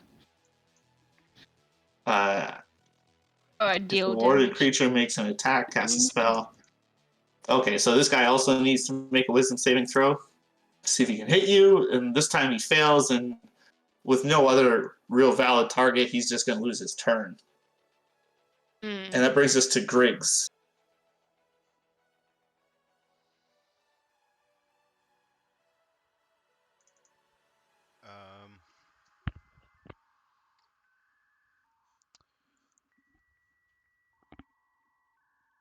I can't tell if the guy's still paralyzed or not, so I'm gonna try and shoot the new one that came by because he's within view now. And I'm gonna use a ray of frost. So here goes. A 10, unfortunately, does not. Although most lizards are cold-blooded, this one does not seem to be as affected by the cold as you would think. Their strong muscular structure seems to just kind of hold it off. Okay. No damage, right? No, your attack missed. Yeah. Anything else, Griggs? No, I'm gonna stay here. But they definitely know you're here now. Sure. Okay, this guy, at the end of his turn, wisdom saving throw, 14, so he succeeds and is no longer held. But that's the end of his turn, and that brings us up to Clemens. Ooh, Clemens is very, very excited because she's going to use a green flame blade option in her armor. This is her first time using it, so she hopes it works. She has a brand on her gauntlet. Okay, so go ahead and make your attack roll with your gauntlet. To this good dude. In front of you, okay. I hope I have a gauntlet attack. I think you should. I think we added it, didn't we? No, I have a hammer. Oh, yeah, you can use your hammer too if you want. We'll have to add the gauntlet. Oh, sure, though. yeah, okay. I'll do the gauntlet later. I should add that on. Or you can use your dagger. Your choice. But 16 does hit this creature as you come in. So they're going to take 6 points of bludgeoning damage. And if you want to roll... And then the next creature takes fire damage equal to spellcasting ability modifier, which is my intelligence, which is 4, right? Yeah. So the other guy takes 4 points of fire damage. As you punch it, like some of your... describe how this looks. Ooh.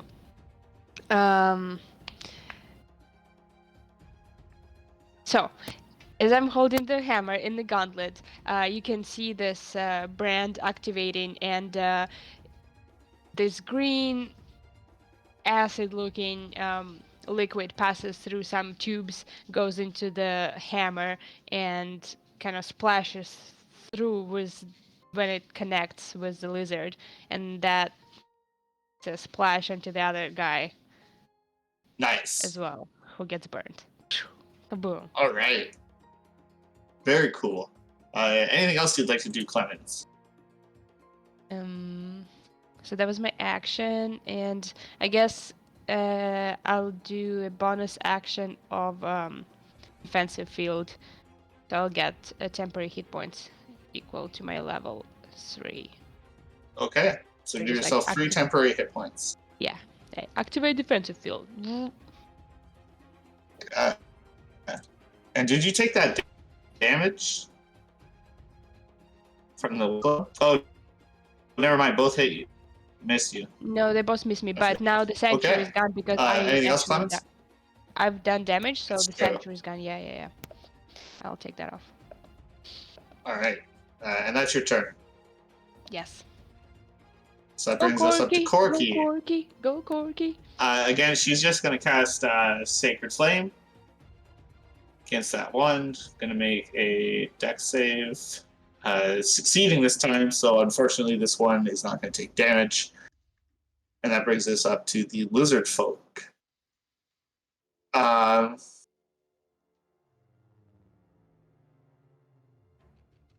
don't think this lizard is going to pay much attention to you, Griggs. Like, you tried to cast a spell on him, but nothing really happened. But, you know, let's see. Okay.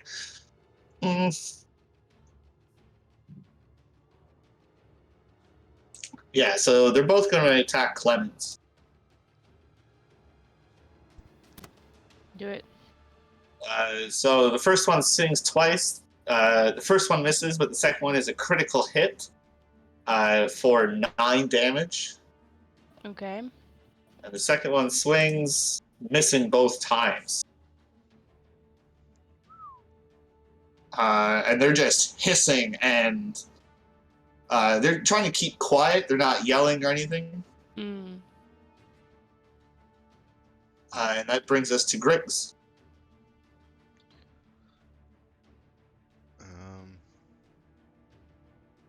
Yeah, I wonder where Trova is. Could help out. Everyone else is like, just keep sleeping. Well, you would know that Trova was up on the top deck, kind of tending to Varus the entire time. Okay. So you're not sure if he can hear what's going on right now. Can I use an action to use my Sending Stone? Yeah, absolutely. Or bonus action, maybe? Nice. Yep. It would be an action to use a magic item. Yeah, for sure. Okay. I'm gonna tell Trova that we've got 3 strange lizard folk below, fighting it out. Maybe say protect Varus. All right, I'll stay here. I'll keep an eye on Varus. So far, it's just the storm. Okay. And that's his response. Anything else, Griggs?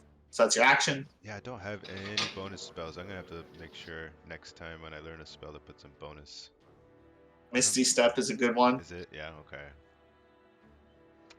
Okay. Yeah, there's not a lot of bonus. Spells. Yeah. Yeah.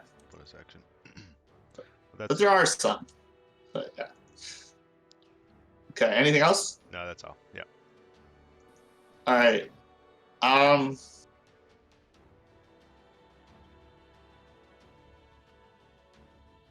Okay, so next up is this other lizard folk who's actually going to run over here. He's going to attempt to open the door to the room here, but is unable to since it's locked. And then he is going to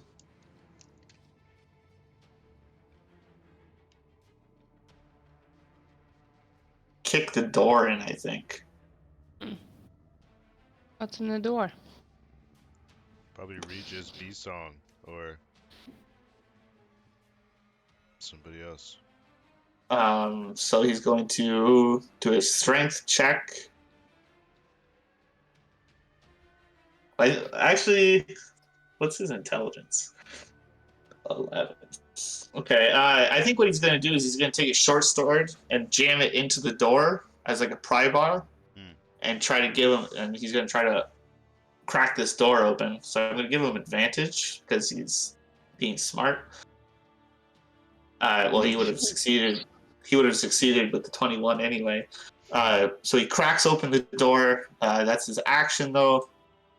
Runs in here. That's his turn. That brings us to Clemens, and I'm actually going to roll initiative for this individual. Since they're now kind of... The door just got cracked open. There's no way they slept through that.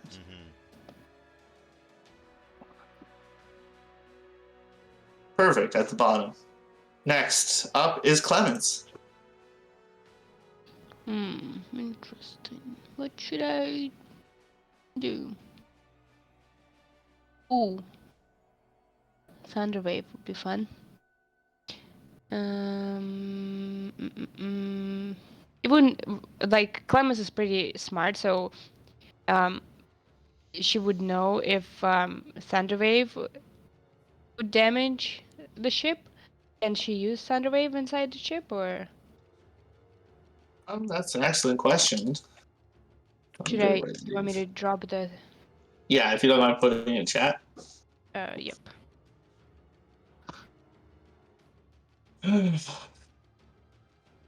Unsecured objects that are completely within the area of effect push 10 feet away.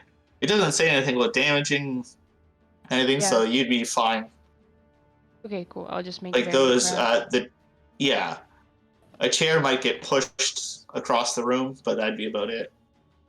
Cool. I'm doing that. Okay, so the lizard folk are going to make a Constitution saving throw to be DC 14. Both of them fail, taking 15 points of damage, which is crazy huge. You rolled high damage, and that is enough to knock them out. Ka-choom. Ka-choom. They both failed their save, so they get knocked back 10 feet. And actually, they both die from 15 points of damage. Sick. Can they just knock them out without killing them? Is it too late?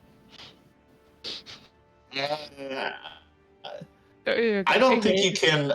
Yeah, I don't think you can non-lethally do that. Like they're just okay. Bleed, tense concussion. Yeah. Oh, they're bleeding from their ears and their noses. Ugh. Yep. Cool. That was pretty cool. Okay. Did you see that? So that was your action, Clemens. That's. I guess I still have some movement, right? So I'll run. Try to see where the other dude is. I think I can make it here. So you can go 15, 10.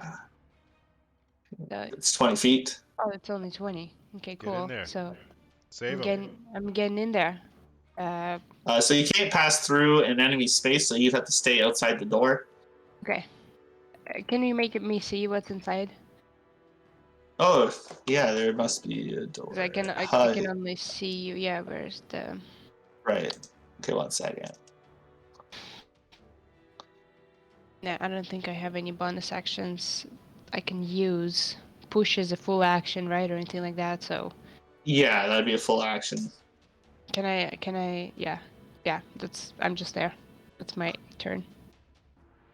Okay, that brings us up to Corky, who is now going to move 5, 10, 15, 20. She'll get here.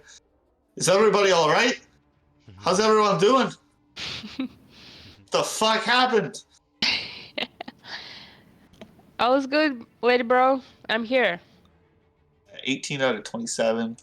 Well, you look pretty fucking hurt. So she's going to keep moving as far as she can, and then she'll dash to get that extra 5 feet so that she can potentially heal you on her next turn. The lizard folk are dead. That brings us to Griggs. I'm finally gonna come down the stairs. See the. Oh wow, the mess of the thunder wave, the bodies. That's 10. I only get 25 feet, so I'll end up probably around here. And maybe back on the sending stone to Trova, tell him that ask him who's in the bedroom, like who's in this bedroom, whatever, like the southeast bedroom. They're in trouble. Whoever's in the southeast bedroom, they might be in trouble. How is? Okay.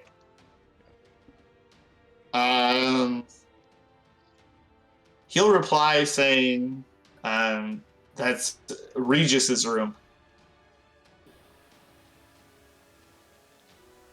Okay. Human So that's your patriarch and the action, diggers your are movement. Yeah, that's my turn. Okay, that brings us up to Lou.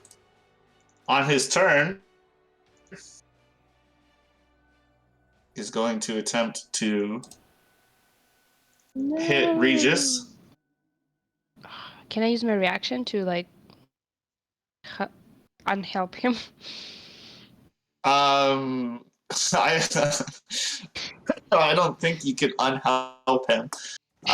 Do you have anything that, like any reaction skills or anything that could potentially give disadvantage or something like that?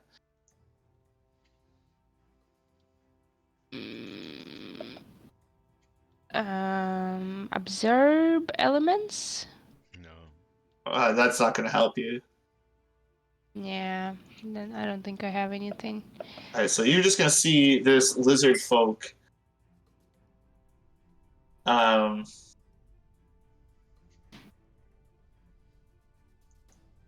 take swings at Regis. First one's a crit hit. No! As Regis is laying in bed, he wakes up as the door smashes open and sees this lizard folk standing over top of him. Regis has just got this look of terror in his eyes as the lizard folk takes his short sword and just stabs it straight through Regis's neck. And that kills Regis. Ooh. And then turns around, looks at you, Clemens, and swings twice more. A 20 and a 26 to hit for a total of 16 points of damage. Oh my god, I'm about to die. As a bonus action, he is going to disengage. I have temporary points, so it's... And then he is going to begin running down the stairs. Regis is dead. Clemens. Holy fuck. I have to run after him. Can I see him? Okay, as soon as I see him, I'm going to run up and hit him with the light hammer and use a booming blade cantrip. So if he tries to move, he'll blow Okay. up. 13? Okay, so booming blade. Which roll do I use? So it's gonna be the 13 one. I think it's the 16 you're gonna use. Okay. You brandish the weapon used in the spell's casting. So it's a hammer. On a hit, the target suffers the weapon's attack normal effects. Then it becomes sheathed in a booming energy until starting your next turn if the target well is 5 feet. Or takes 1d8. Okay, so it's going to take these 6 points of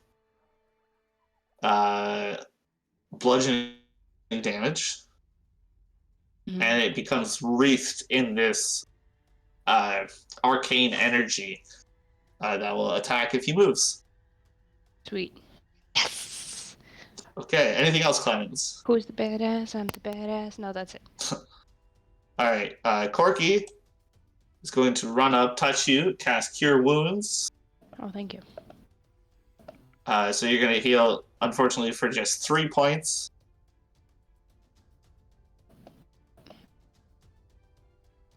Uh, You? and that's going to be her turn. And that brings us up to Griggs. Yeah, I'm going to cast Hold Person one more time. Okay. So wisdom saving throw. Yeah, I guess it's Uh, 13. I rolled a natural 18, Darn so it. he succeeds.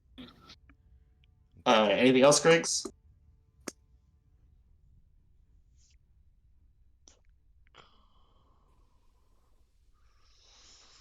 Nope, that's it.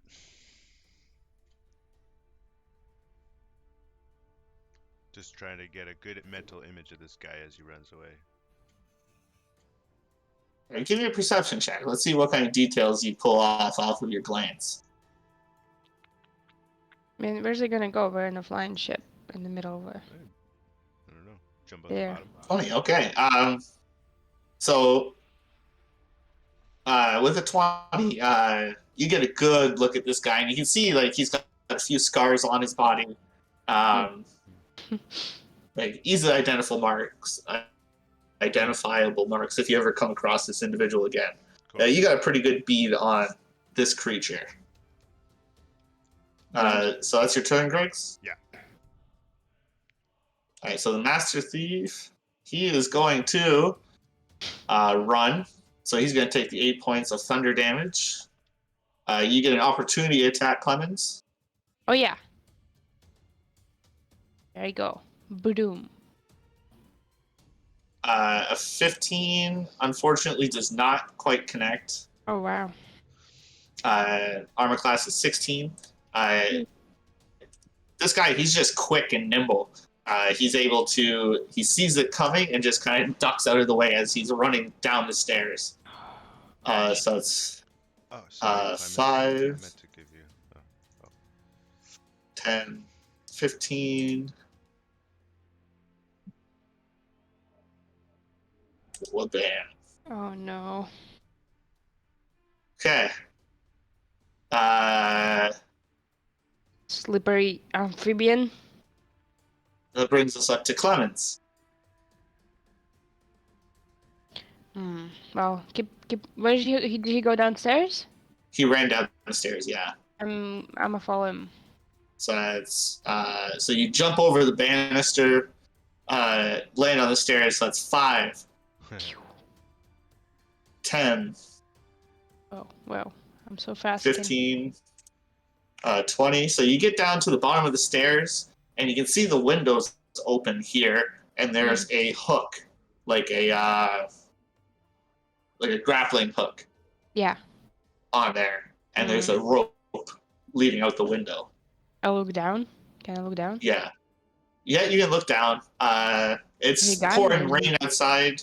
Yeah. As I give me a perception check. Okay. I might just let the hook off. Hook. Perception. 16? Okay, so with a 16, looking down, a flash of lightning illuminates the area, and you can see at the bottom, you can see the faint look of a humanoid on the ground running away. You don't know if it's a zombie. You don't know if it's a lizard folk. You don't really know. It's hard to tell. But there is something moving fairly quickly. You do know that some zombies are quick and fast, but it's tough at this level of darkness with the storm. He could be hiding underneath the ship, right? Can I follow him? You want to go down the rope? Yeah. Right, so you've used 5, 10, 15 feet to get here. Yeah. Your movement's 30. So you can jump out the window and grab onto the rope and descend it if you'd like. Yes, I'll do that. Oh boy. Okay. See, So, See, violence. like, are you going to climb down the rope, or do you want to try to rappel down the rope? Repel? You mean like, like Yeah, like slide go down? quick. Yeah. Do you want to try to slide I'll fast, or do you want to take a more steady descent? let ask me. yourself, why are you doing this? In case he's hiding. Okay. You know, I don't know. Just there's adrenaline, so I'm gonna do it. What's my strength and dexterity? I'm gonna do it fast. All right. So you're going to try to descend quickly down this rope. Yes. All right. All right. So you begin falling at a crazy fast rate because gravity works pretty good. So you're making the descent you need to in the time you need to. So basically, you're just in free fall holding onto this rope. All right. What I need you to do now, as you're descending, like, how far do you want to go down? Do you want to go down to the surface, or are you just going down deep enough to see underneath the ship? Yes, I just want to see underneath the ship, make sure he's not there. Okay. So if you're not going to go the full distance, this isn't going to be too difficult because you're not going to gain too much speed. You're not going to hit like terminal velocity or anything. So just go ahead and give me an acrobatics or sleight of hand check. Sleight of hand. 16. Okay, so 16. I'll say for sure you jump out the window, you grab onto the rope, uh, and you begin rappelling down, and you get so that you're like a few feet below the bottom of the ship. And give me another perception check. Right. Okay. I do have Okay. Whatever. glasses of Night, glasses. yeah, so you Right. can see. Okay. Perception check. Perception check. Yeah. Whoa. Okay, so with a 17, looking underneath the bottom of the ship, um, you don't see any creatures hugging onto a part of the ship or anything. Mm-hmm. Um, like everything down here seems to be like in good working order. Mm-hmm.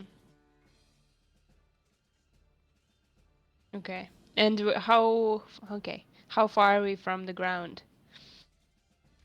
Uh, so you were probably like 30 feet above the ground. Like you weren't like crazy high up in the air, but enough Okay. where like no creature's gonna really bug you. Yeah. Um, Okay. Just thinking and if you're probably still like 20 feet off the ground where you're okay, so hanging not onto the rope. yeah, not too far. Well, if the I don't know what the initiative order is going to be from here, but if there's an opportunity to try to hit that running person on the ground, I would like to take that if that's possible. Right. And So most of this I'm going to say is going to take up your action. yes, The whole repelling, stopping yourself, taking the mm-hmm. perception check, like Mm-hmm. that's going to be your action this turn. Mm-hmm. So Okay. like you'd have to do it on your next turn if you wanted to try to hit that target on the Totally. ground. Totally. Yeah. Okay. All right. I'll keep So it that in mind. brings us up to Corky, who is going to run and chase after you. 15, 20, 25. Going to get here. Hey, Corky. And then she's going to. What is her intelligence? So she's going to get down to the bottom of the stairs and look out the window and just kind of peek her head out and yell, "You crazy son of a bitch!"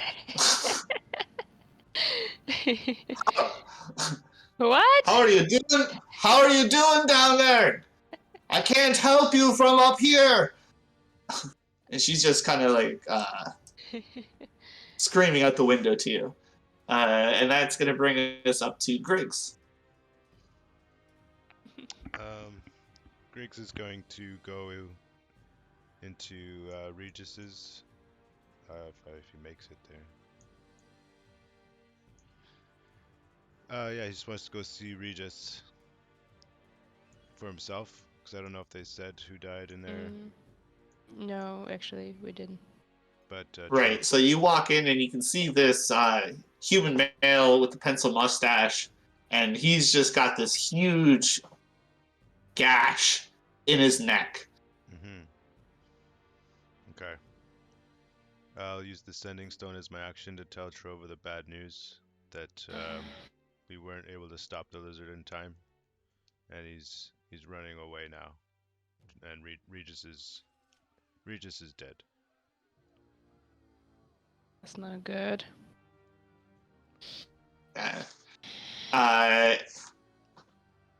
You get a response saying, What about the healer? Yeah. yeah, Maybe I'd ask him about the you healer. can. Right. Says, Is there a doctor in the house? yeah. You're the doctor. He says, yes, Sister Kathy Schultz. She's on the bottom deck next to your room. Kathy Schultz, that's her name. Got it. We might have like less than a minute to do this. Apple's sister? No, she was a Schmidt. Okay. This is Schultz. Okay. Okay, so that's your turn, Greg? That's my turn, yeah. Alright, so now the Master Thief goes, and he is doing stuff. And that brings us up to Clemens. So Okay. now this humanoid creature has run off about 90 feet on the ground in like a straight beeline. Mm-hmm. So from you to them is probably about 100 feet. That is just enough for magic missile. Okay. Is that So okay? you're gonna, yeah, you can shoot off done. magic missile if you want. So all three of those are going to impact the creature, and you can see him stumble a little bit, but still running forward. Is it 11 per? No, it's For 11 each? total. It was 4, 2, and Yeah. 2. Right. So 5, 3, and 3. Okay. That's my turn. Okay, Okay. Corky is just going to yell to you, "Get your fucking ass back up here!" What? Or nothing. All right, Griggs. I think well, it depends on what Clement's gonna do. Because this guy's gonna just run another 90 feet. So I won't be able to get him, probably. Yeah. Not unless you want to like actively pursue them. I don't know. Should I? It's up Well, to you, Clemens. It's Griggs' turn right now. You can think about it. Griggs Okay. is gonna start yelling. Not that Clemens would hear, but Griggs is gonna start running towards the bottom deck using a dash, and start yelling, "Kathy, Kathy, Kathy, Kathy." All right, so 5, 10, 15, 20, 25, 30. As you're running down the stairs, you can see Corky with her head out the window yelling down to somebody. You're not quite sure.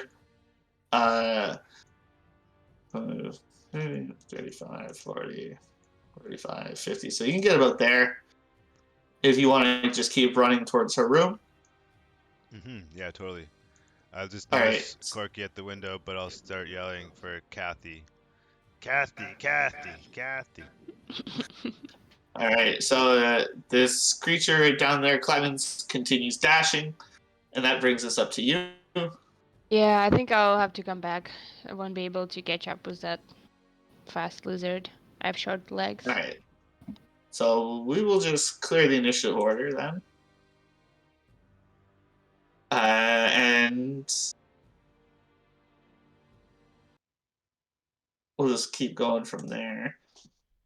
Okay, so Clemens, give me an athletics check to climb back up. Oof. Okay. Athletics check. This is fine. Okay, so you begin climbing up the rope. but because it's been out in the rain now so long, it's a little slick, and you slip a little and you descend 5 feet instead of climbing. Great. Can I try again? Sure. Corky's gonna grab onto the rope, and she's going to attempt to like start Oh. pulling the rope up with you on it too. So she's gonna help. Thanks. Just roll with advantage. Okay. I should have asked her right away. What was it? Athletics? Athletics. All right. So a 13. You managed to climb yourself back up to the window and pull yourself in.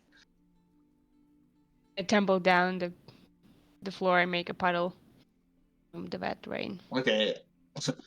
And Griggs, as you were shouting, Kathy comes out of her room. She says, What was all that commotion? What's going on?" I'm gonna rush over to meet her halfway to kind of physically grab her and explain, we have a man down upstairs. Regis needs your help. Okay. Try to hurry her up. Yeah. Bring me to him. And you guys ascend the stairs, and you bring Kathy into the room. And she looks down at Regis, and she attempts to, like, she puts a hand on him and tries to just heal him, but nothing seems to happen. She says, do any of you have a diamond? Oh shit, we have some rubies, I think. It's only diamonds will work. I'm gonna get on the call with Trova. Hey buddy, any diamonds on board? Do you have any diamonds? No, we don't have anything like that. We don't even have, like, we just have our personal purses. Like, we just have a small collection of coins. We didn't plan on doing any bartering. We have a man down, and Kathy needs a diamond to cast a spell. Well, I have a diamond, but it's only a 50 gold piece, yeah. So that's got to be 100. 100. Or 300? I don't know. It's some amount. Yeah. That I'm pretty sure you guys do not have. Okay.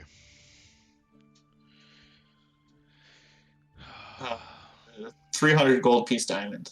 Is it? Yeah. Wow. For Revivify, yeah.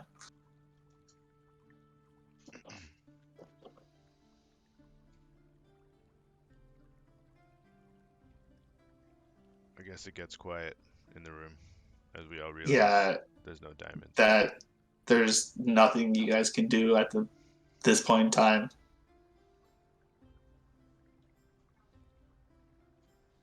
Oh, can't hear you, darling. Oh, well, I've been just sharing very smart ideas. How much time do we have before we could use the spell to revive? Kathy will tell you, like, she's only capable of bringing people back within a minute. That's why I was waiting her. Like, there are spells she's seen done before, but like, the costs just get so expensive.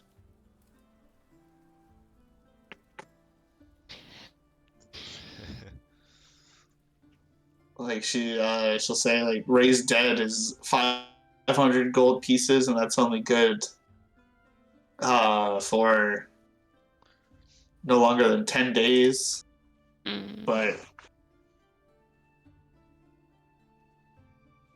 still need the diamond. Even if you had the gold, we'd still need the materials. I understand, Kat. Yeah, we need the diamonds. Oh, you've done everything you can, Kathy.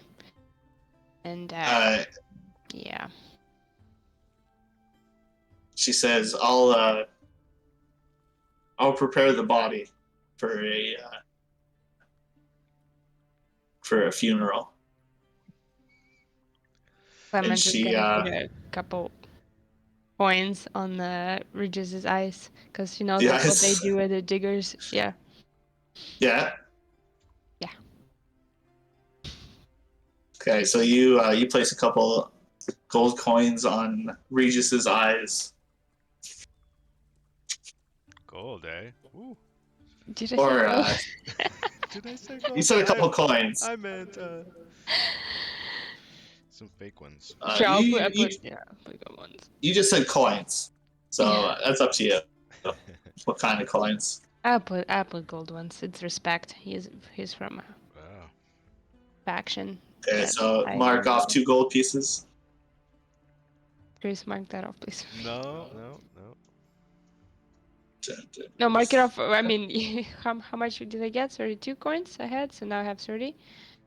No, Yeah. you had some starting gold. Then you got 32 for 15, that quest. 32, 30, 45. I have 45 left. Cool.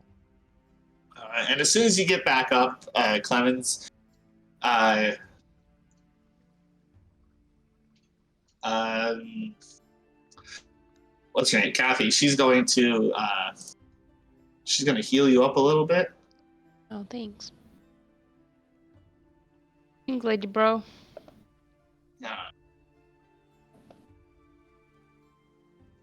Uh, uh, Science. Can we take like a long rest or? Uh, long rest has kind of been like tossed out the window. Everybody's sleep has been interrupted. Right. The only person that would have had a long rest that night would have been Griggs, because he took the third watch. Mm, But then I, you know, blew all And everything now I had you're anyway. So yeah, you're at the same position now. So, yeah. but she will heal you up. Uh,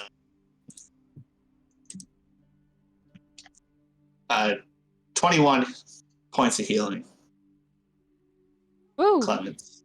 That's plenty. So I had 3 temporary, so I have 5 plus 21 is 26, which is almost max. There you go. Okay. Yay. And you'll see Sister Kathy. She descends below deck and eventually comes back up with an assortment of bandages and like a cloth to clean Regis's face, and clean up the wound and everything. And she just kind of starts preparing the body for uh, funeral services. Yeah. So sad.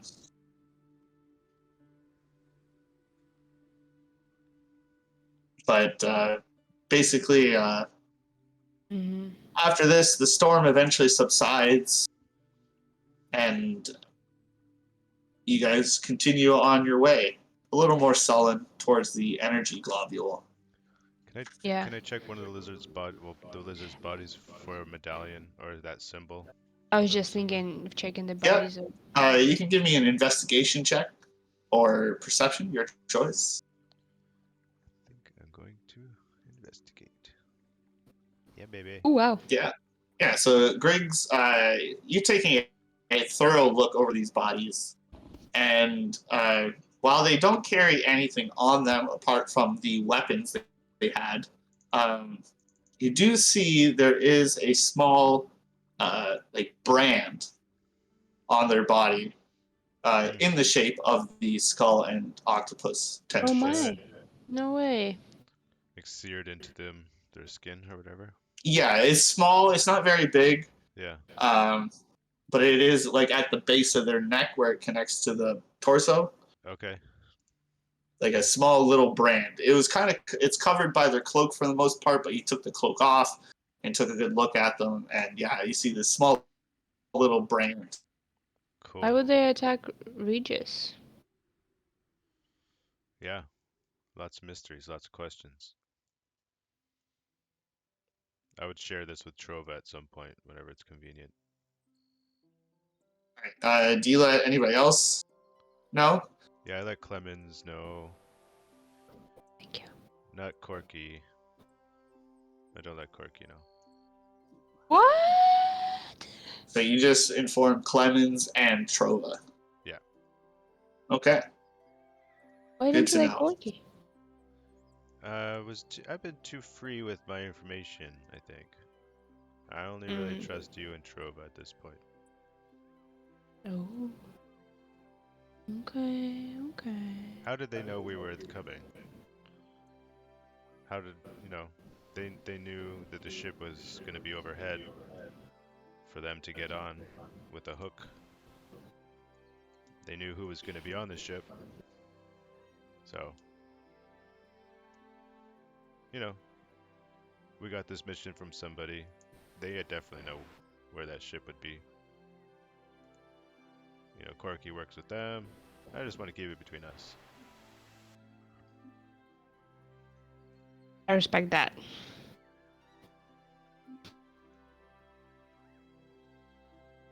Okay. Is there anything else you guys want to do before we keep pressing on a little bit?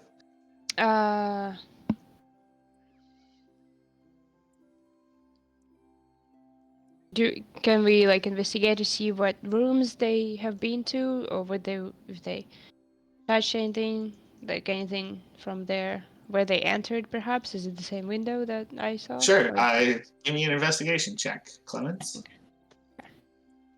Investigation. Yeah, it's hard to tell where they entered. You're not sure if they used that grappling hook to enter. You're not sure if they found some other way of getting on the ship. Yeah, you're not too sure their entry method, but you definitely know how that guy exited. Like a coward. Say okay. Yeah, that's it then. All right. So you guys, you're a little tired from the night, but not in too worse a shape. Some spell slots expended, but apart from that, you guys are in decent shape. So the storm subsides, and the vessel, this airship, continues moving forward. Everybody's a little more sullen and a little more observant and wary, not knowing how they got aboard, why they killed him. They're like, it could have been anybody, maybe. People are just worried and scared. And eventually you see it. Sorry, go ahead. Sorry, go ahead. You go ahead. All right, so in the distance, you can now see this energy globule. Like, you could always see it in the distance. It always kind of looked like a distant star, twinkling on the horizon. But you guys are getting closer and closer to it, and it is getting bigger, but it's not huge. Like, it's probably about the size of like a large SUV, like in width and size. It's a decent sized piece of energy just floating there. Wow. Is it perfect and sphere? It is a perfect sphere, yeah.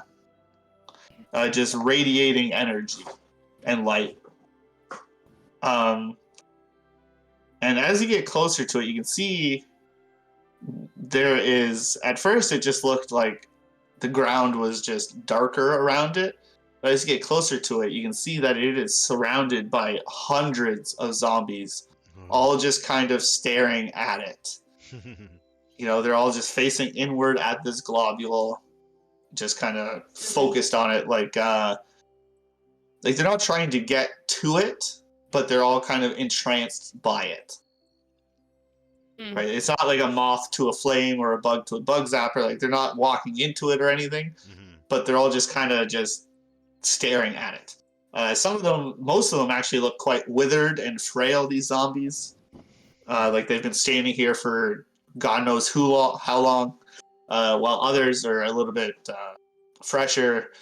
It's a wide variety of how long they've been here. Different freshness of zombies.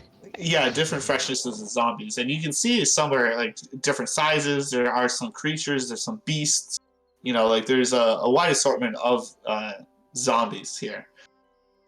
And you can hear Varus's voice boom out again, telling people to get ready to prepare for retrieval.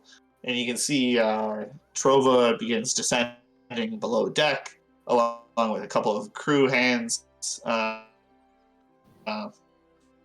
Retrieve the scene when he boarded the ship. There was like this, almost like a claw, like from a claw machine, like attached to the bottom of the airship. There's some crystals on it, and like there's some mechanics to it as well. You're not quite sure the specifics on it, but you assume that's how they're going to grab it and transport it.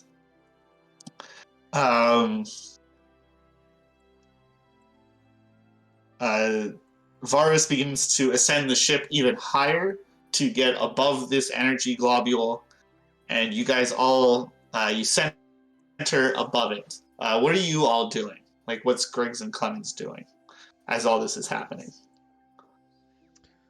Kind of nudging Clemens as I want to point out the fact that these zombies are probably going to follow this globule all the way back to the university. That seems like an issue. What do you think, Clemens? You're right. Good point. Been so fascinated with all these different kind of zombies, but I would not want to get them too close to the university. Should we cross some kind of chasm so they fall and don't follow us? Can we adjust our route? What do you think? I think something like that would be a good plan, because we can't just blindly drag all these zombies with us. Let's see if Varus has any Maybe they thought of this already. plans for that. Yeah. Yeah.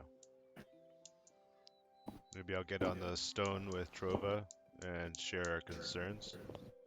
Ask them if they have a plan. All right. So Trova's going to reply. Actually, you don't get a response. He just kind of he eventually appears. He's like he just starts talking in person.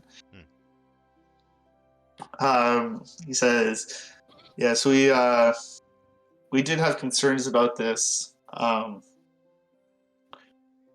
but since they're not actively trying to get to it, we're going to first see if they do follow it or if they just keep staring at it blindly, since they're not actively trying to get to it. And if that doesn't work, we might we'll just head out over the water. Like if they want to go cliff diving, they can go cliff diving." Okay, perfect. That's Sounds good. That's perfect. Yep, exactly what I was thinking. It's just all the years I spent out in the field. I wasn't sure, if you'd been thinking about the little minutiae over here. Yeah, we're also concerned. We'll be flying quite a bit faster than they are capable of moving. So, we will eventually get far enough away where we're hoping they lose their connection. Sounds good. So we'll do that first, but if it seems like they're still in pursuit, we will ensure that the university is protected. Cool. Yes, great idea. Are there any cameras in this world? Or Like video cameras? Yeah, something like or photography. Like photography cameras, maybe something like Polaroid or like old cameras with lamps and reagents. Yeah, I'm gonna go with no, just because glass is so scarce. Like the idea of a camera using the glass for that seems like ridiculous. In a world where they have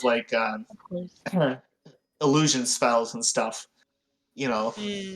Okay. Yeah, Clemens is just very fascinated by the whole scene of the huge globe of energy and all of these creatures below it. Maybe she'll sketch it out or something. Okay, sure. You can definitely sketch it out if you want. Nice. Just give me a performance check. Let's see how good your sketch is. Okay. I love how committed you are to the glass resource Yeah. issue. I keep forgetting. So yeah, your sketch is decent. You're definitely not you're definitely more of a blueprint orientated drawer. You don't have a lot of artistic ability, but you can do a drawing. You get the basic points across, what's important, the key aspects of everything. So you do Nice. draw this out. Oh, thank you. Right. Oh, So then Trova says, if there's nothing else, I'm going to go down and oversee the. Uh, well, he's not going to go down. He's just going to be like, all right, I want to make sure this all happens without a hitch. And he kind of just walks over to the side of the ship and begins looking down to oversee everything. And then you see this arm begin to descend off of the ship. And you can see it grabs hold of this energy globule. It kind of the three arms go down and just kind of grab it. Not a physical grab, but more kind of encompassing it. like Canadarm. Yeah. And as it does, once secured, there's a intense pulse of arcane energy is released from this globule, and you can see it begin to arc and crackle up this apparatus, and then it just kind of the whole ship begins to kind of surge and glow with this energy. And then all of a sudden, in an elevator where it hits the floor and it kind of does that quick little descent, just to put you in correct position, the same thing happens to the ship. It drops maybe 5 feet as this surge hits. And then you start hearing the engine begin to really start churning and cranking louder and louder and louder. Eventually, you see smoke begin billowing out from underneath the ship, and the ship begins to careen down to the surface with this globule in tow. It's falling. You guys grab hold of the deck. You're looking over at Varus to see what's going on. And you can see Varus, instead of floating there in a seated position, he is now just lying on the ground, unmoving. It seems like whatever this surge was, it was just too much energy for Varus at that point, and he's no longer in control of the ship. And it begins falling down to the ground. And it eventually crashes into the ground with enough force. And you can see, can I get everybody to give me a dexterity saving throw? Oh my god, all the zombies. Shit. Okay, Clemens, that's good. Griggs, you're still fine. Trova, being a jacked Superman, he's also fine. He grabs hold of the railing and holds tight. But you can see Varus, being unconscious and limp on the ground, is ejected from the ship and falls to the ground among all the zombies. Fuck. And as this happens, Trova, you can see his look is in complete disbelief, and not even a second later, he's jumping off the ship to run towards Varus. And you can just see magic missiles being launched out of his hands, left, right, and center, hitting these zombies. Just headshot, the head falls apart and they fall to the ground. And Trova's just running towards Varus. What are you guys going to do? Oh my god. I'm gonna run after them. Jump off the ship. Okay. Clemens? Mm-hmm. The ship is already on the ground, right? The ship's on the ground. It's not like the ship broke into a bunch of pieces. Yeah. It wasn't. It's not long-term damage. Mm-hmm. Like you're confident the people still working here, like they're gonna attempt to fix it. Sure. You're assuming, but you got the present issue of Trova, Griggs, and Varus Mm-hmm. Mm-hmm. down in this horde now. Definitely follow. All right, so you guys all jumped down to get there, and as you get down, you can see this large quadrupedal beast begin slowly walking towards Varus. Trova climbs up on the rock nearby that's with the energy globule nearby, still holding on with the apparatus, and calls out to you and says, I'll take care of the zombies. You guys take care of that beast. And you can see this beast begins to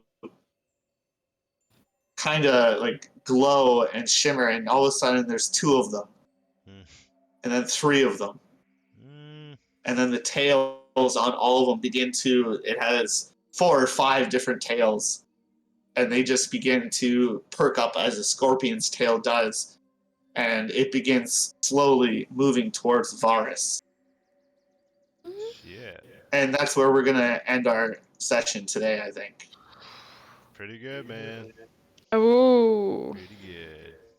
Oh my god. Oh my god, it's gonna be crazy. Yeah. How many spell slots do you have, Griggs? I've got 3 level 1s. So this is basically what we're looking at, just so you know. So you guys just jumped off the ship. Trova is climbed up on the rock next to the energy globule overlooking Varus, shooting out magic missiles as this creature here begins slowly stalking towards Varus. Cool. Sick. Oh, Zach. So you that's where we'll pick up, yeah. Oh, that's a very cool image. Did you make it yourself, that one? The map? No, I found the map. Yeah. And it's full of valuable resources. Yeah, totally. That would take so much time to make a whole map like that. Yeah. Mm-hmm. Wow, that's great. Very cool. So I'm glad you guys had fun. Got some answers, got some stuff, new people. Mm-hmm. Very. Yeah, lots of people. Already dead person. Yeah. Questions. Yeah, Regis. Very cool. Yeah. And Kathy, Regis and Kathy Lee. I didn't catch on to that just now. Kathy who? It's like talk show hosts. Oh. Yeah, from Good Morning America. Yeah. Okay.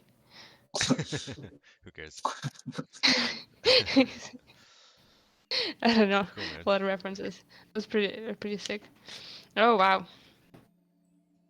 Yeah. So this will be good. I don't know what you said you had for spell slots left. He said 3. I have 1. Yeah. 3 first level. Maybe a Yeah. Did the session go according to your plan, Zach? Yeah. Yeah. It went. You guys touched on everything